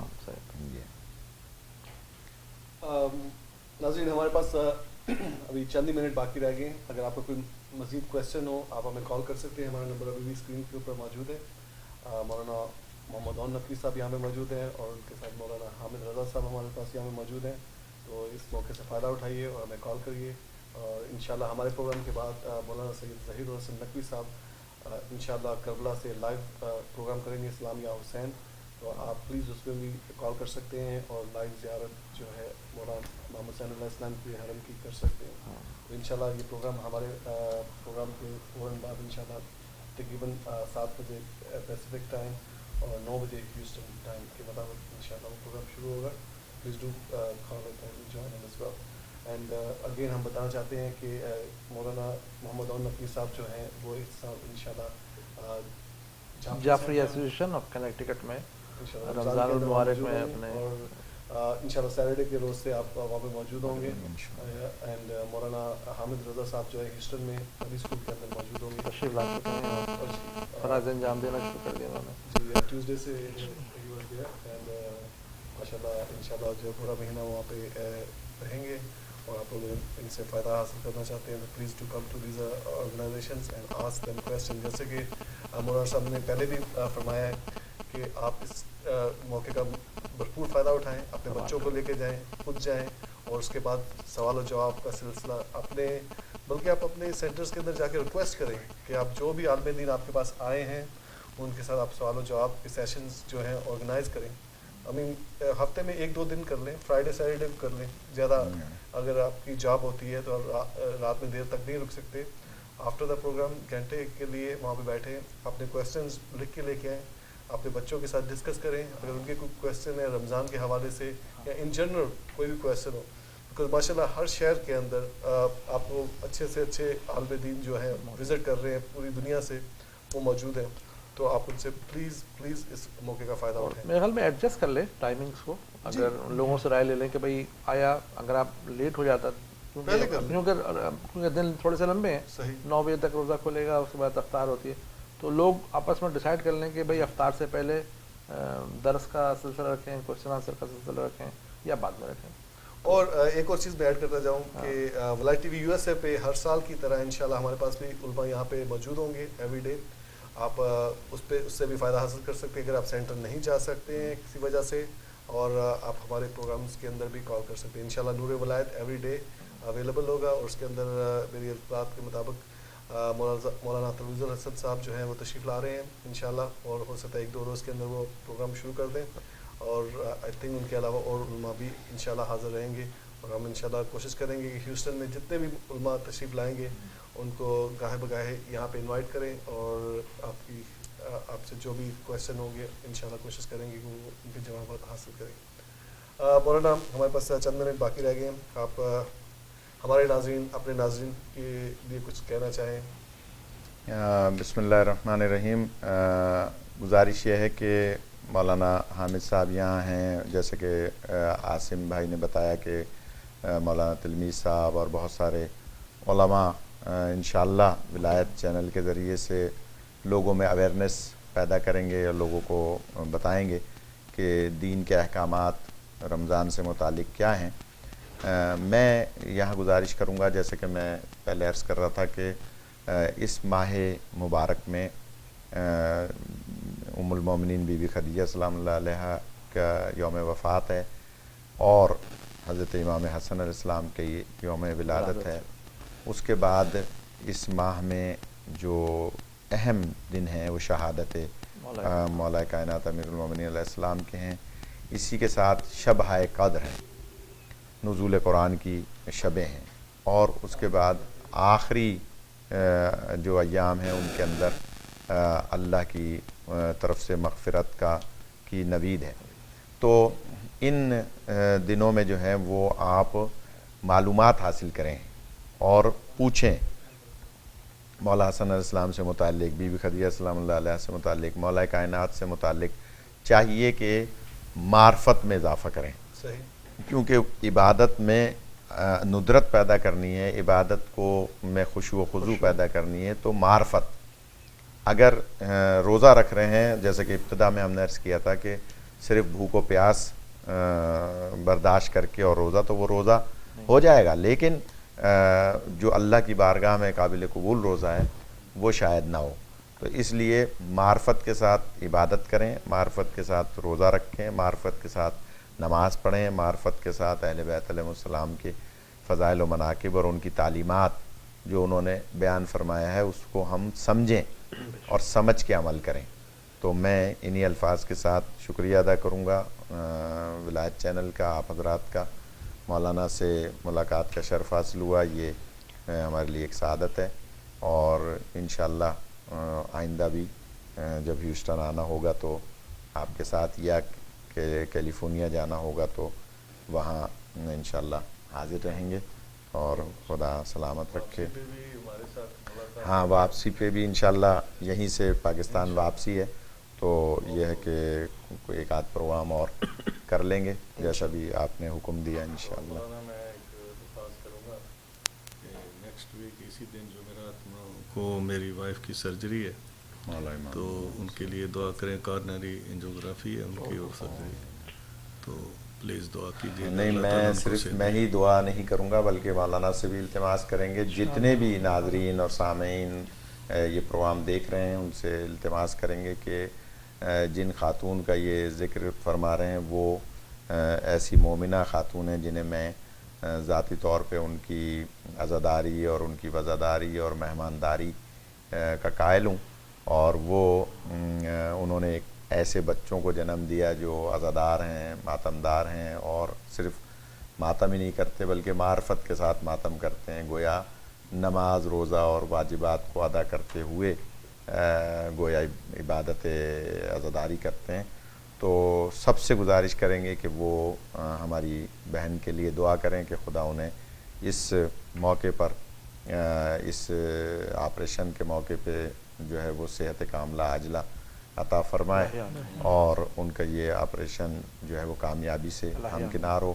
ہمارے بھائی ہیں یوسف نقوی, ان کی والدہ کا بھی ابھی ایکسیڈنٹ ہوا اور ان کا بھی اوپن ہارٹ سرجری ہوئی تھی. تو دعا ہے کہ خداوند متعال انہیں بھی اور تمام بیماروں کو صحت کاملہ عاجلہ عطا فرمائے, اور تمام محبان اہل بیت کی, خاص طور پہ پاکستان میں جو حالات ہیں وہاں پر جتنے بھی شہید ہو گئے ہیں, خدا ان کے درجات کو بلند فرمائے, اور جو ان واقعات میں, کوئٹہ کے واقعات میں اور مختلف واقعات میں زخمی ہیں انہیں صحت کاملہ عاجلہ عطا فرمائے. اور خاص طور پہ جو وہاں ہمارے فوجی دشمنان اسلام سے, گویا ظاہراً وہ اپنے آپ کو طالبان اسلام کہتے ہیں لیکن وہ ظالمان اسلام ہیں اور دشمنان اسلام ہیں, خدا ان کے مقابلے میں ہمارے فوجیوں کو کامیابی سے ہمکنار فرمائے اور پورے پاکستان سے اس کینسر کا، اس بیماری کا جسے طالبان کہتے ہیں، خدا خاتمہ فرمائے. اور صرف پاکستان ہی سے نہیں بلکہ دنیا بھر میں جہاں کہیں بھی، عراق میں یہ لوگ فساد برپا کر رہے ہیں، شام میں یہ لوگ فساد برپا کر رہے ہیں، اور ان کے جو سرپرست ہیں، جو ان کے ماسٹر مائنڈ ہیں، جو ان کو پیسہ فراہم کرتے ہیں، جنہیں پوری دنیا جانتی ہے، جس کو ہم سعودی عرب کہہ لیں یا UAE کے حکمران کہہ لیں یا وہ بحرین کے حاکم کہہ لیں یا کہیں کے بھی جو ان کی سرپرستی کر رہے ہیں، خداوندہ ان تمام کے ارادوں کو شل فرما، ان کے ارادوں کو ناکام فرما، اس لیے کہ یہ اسلام کو بدنام کرنے والا ٹولہ ہے. تو خداوندہ اسلام کو سرخرو فرما، جس اسلام کے لیے امام حسین علیہ السلام نے اتنی بڑی قربانی دی، اس اسلام کو آج کے دور میں جو بدنام کر رہے ہیں، خداوندہ اسلام کی نیک نامی کا ذریعہ فراہم فرما، اور خاص طور پہ وارث زمان امام مہدی علیہ الصلوۃ والسلام کا ظہور فرما، تاکہ دنیا میں عدل و انصاف قائم ہو اور فساد اور ظلم و جور کا خاتمہ ہو. انہی الفاظ کے ساتھ میں التماس کروں گا تمام شہداء ملت جعفریہ کی بلندی درجات کے لیے، بیماروں کی. سورہ شفا پڑھ دیں. جی بسم اللہ الرحمن الرحیم. اللہم صلی علی محمد وعلی محمد، اللہم صلی علی محمد وعلی محمد، اللہم صلی علی محمد وعلی محمد. بسم اللہ الرحمن الرحیم. اما یجیب المضطر اذا دعوا یکشف السوء، اما یجیب المضطر اذا دعوا یکشف السوء، اما یجیب المضطر اذا دعوا یکشف السوء، اما یجیب المضطر اذا دعوا یکشف السوء، اما یجیب المضطر اذا دعوا یکشف السوء. اللہم صلی علی محمد وعلی محمد وعجل فرجہم. خداوندہ اس آیت کے صدقے میں، اہل بیت اطہار کے صدقے میں، چہدہ معصومین کے صدقے میں، شہداء کربلا کے صدقے میں، اور تمام ان صحابہ کرام کے صدقے میں جنہوں نے اہل بیت کی محبت میں زندگی گزاری، خداوندہ ہم سب کے گناہ کبیرہ و صغیرہ کو معاف فرما، ہمارے بیماروں کو شفا عطا فرما، ہمارے مرحومین کے گناہ کبیرہ و صغیرہ سے درگزر فرما، برزخ کی منزل آسان فرما. جتنے بھی ناظرین یہ پروگرام دیکھ رہے ہیں ان تمام کے مرحومین کی مغفرت فرما، شہداء کے درجات کو بلند فرما. اور تو علی کل شیء قدیر ہے. ہماری بچیوں کے نصیب بہترین فرما. ناظرین میں جتنے بھی اپنی بچیوں کی شادیوں کے سلسلے میں پریشان ہیں ان کی اس پریشانی کو دور فرما. جو نوجوان اپنے روزگار کے لیے پریشان ہیں ان کو روزگار عطا فرما. علماء حق کا بول بالا فرما. دشمنان اہل بیت کو نیست و نابود فرما. پوری دنیا میں مقدس مقامات کی حفاظت فرما. جو چینلز تبلیغ اور ترویج دین کر رہے ہیں ان کو ترقی عطا فرما. ولایت چینل میں جتنے بھی مومنین بچے بڑے خدمات سر انجام دے رہے ہیں قربتاً اللہ، ان تمام کی ان خدمات کے صلے میں دنیا اور آخرت کی بھلائی نصیب فرما. ہمارے بزرگوں کا سایہ ہمارے سروں پر تعدیر قائم فرما. ہمارے مرحومین کی برزخ کی منزل آسان فرما. خداوندہ تو علی کل شیء قدیر ہے. اپنی آخری حجت کا ظہور فرما اور ہمیں امام کے غلاموں میں شمار فرما. بسم اللہ الرحمن الرحیم. اللہم کل ولیک الحجت ابن الحسن صلواتک علیہ وعلی آبائی فی هذه الساعة وفی کل ساعة ولیا وحافظا وقائدا وناصرا ودلیلا وعینا حتی تسکنوا ارضک طوعا وتمتعوا فیہا طویلا برحمتک یا ارحم الراحمین. بسم اللہ الرحمن الرحیم. ان اللہ وملائکتہ یصلون علی النبی یا ایہا الذین آمنوا صلوا علیہ وسلموا تسلیما. صلی اللہ محمد وعلی محمد وعجل. کچھ اناؤنسمنٹس آپ کے ساتھ شیئر کرنا چاہتا ہوں. سب سے پہلے تو مولانا محمد عون نقوی صاحب کا فون نمبر جو ہے وہ پہلے والے فون نمبر ہے جو پچھلے کچھ سالوں سے وہ یوز کر رہے ہیں، مگر میں پھر بھی ریپیٹ کر دیتا ہوں. 832-277-4358 832-277-4358. اگر آپ کے پاس آلریڈی ان کا نمبر سیو ہے تو he still have the same number he is been using for last couple of years. آپ اسی نمبر پہ ان کو رابطہ کر سکتے ہیں 832-277-4358. اور اس کے علاوہ ایک اور اناؤنسمنٹ میرے پاس ہے. وائز لرننگ اینڈ اسپورٹس جو کہ ہیوسٹن میں I think it's ready to go and Saturday کے روز دے ہیو انوائٹڈ یو. آپ ان کو جوائن کریں وہاں پہ جا کے. انشاءاللہ وہاں پہ افطار بھی ہوگا اور اس کو they will tell you all about کہ what's wise is all about.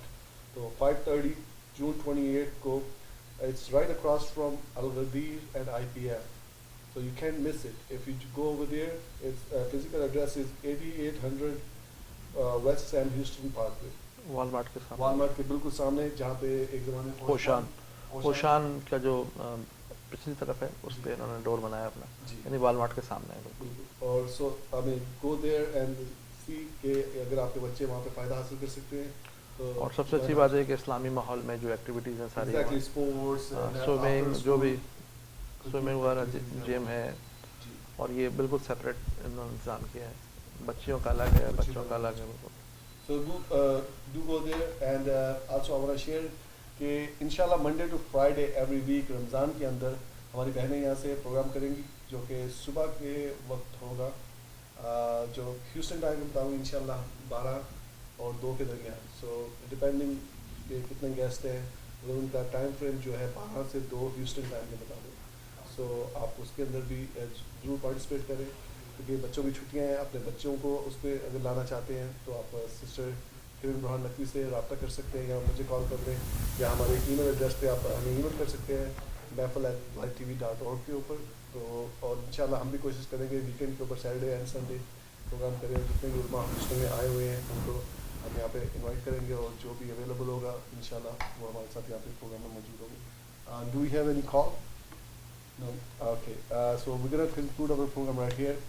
انشاءاللہ ہمارے پروگرام کے فوراً بعد جو ہے تقریباً 10 منٹ کے بعد مولانا سید ظہیر الحسن نقوی صاحب لائیو کربلا سے لائیو ٹی وی کے اوپر موجود ہوں گے. آپ ان کو بھی کال کر سکتے ہیں, اور ہمارے پاس جو ہے ڈیڈیکیٹڈ لائن ہوگی USA کے لیے, تو آپ کی آسانی ہے کے اندر شامل ہو سکتے ہیں, اور آپ مولانا محمد حسین کی زیارت اور اپنی خود کی آواز کے اندر آپ واقع پڑھ سکتے ہیں, حاجات اپنے طلب کر سکتا ہوں. بے شک. آپ کچھ آخر میں کہنا چاہیے؟ پہلے تو بہت بہت ہم شکر گزار ہیں مولانا محمد نقوی صاحب کا کہ اپنے قیمتی وقت میں سے کچھ وقت نکال کے آپ تشریف لائے. بس یہ نہیں بلکہ جب بھی آپ ہیوسٹن آتے ہیں, محرم ہو یا رمضان ہو, اور یہ سلسلہ جب سے ولایت ٹی وی 2 سال تقریباً, یہ 3را رمضان ہے ایکچولی, تو مولانا صاحب ہمیشہ ہماری سرپرستی فرماتے ہیں, اور اگر ہم سے کوئی گستاخی ہو گئی ہو تو اس کو درگزر کیجیے گا, اور ہم ویلکم کرتے ہیں جناب مولانا حامد رضا صاحب سے, اور یہ ہمارے لیے بڑے سرمایہ ہے انشاءاللہ. ولایت ٹی وی مولانا آپ کی خدمت میں ہمیشہ سے حاضر رہے گا, بس ہم آپ کو زحمت دیں گے انشاءاللہ. تو ہم آپ چاہیں گے کہ آپ سے زیادہ سے زیادہ استفادہ حاصل کر سکیں. بالکل بالکل بالکل. تو آپ یہاں پہ ہیوسٹن میں ہیں, لیکن مولانا اور انشاءاللہ فون لائن پہ کبھی کبھی مولانا صاحب سے اگر کوئی گائیڈ انشاءاللہ تو انشاءاللہ مولانا صاحب علی اسکول میں نماز مغربین, اور جیسے ابھی کل بھی انشاءاللہ پروگرام ہوگا, جو میں کل پروگرام ہے وہاں پہ علی اسکول میں, تو آپ امامت کریں. ہاں, مرکزی امام بارگاہ المرتضیٰ میں جناب مولانا رضی اکبر صاحب تشریف لا رہے ہیں. اہل بیت فاؤنڈیشن میں ہمارے رضا پاشا بھائی جو ہیں وہ نماز کی امامت فرمائیں گے. IC میں میرے خیال میں حمزہ سوداگر صاحب ہیں. اچھا, غدیر میں 14 دن کے لیے ہلالی صاحب تشریف لا رہے ہیں. اس کے بعد نیکسٹ 15 دن ہوں گے, اس میں عمار نقشوانی صاحب آ رہے ہیں وہاں پہ. ہاں, یہ اطلاع ہے, ابھی کنفرم نہیں ہے. ہلی صاحب 14 دن وہاں رہیں گے, پہلے ہلی صاحب ہوں گے. عمار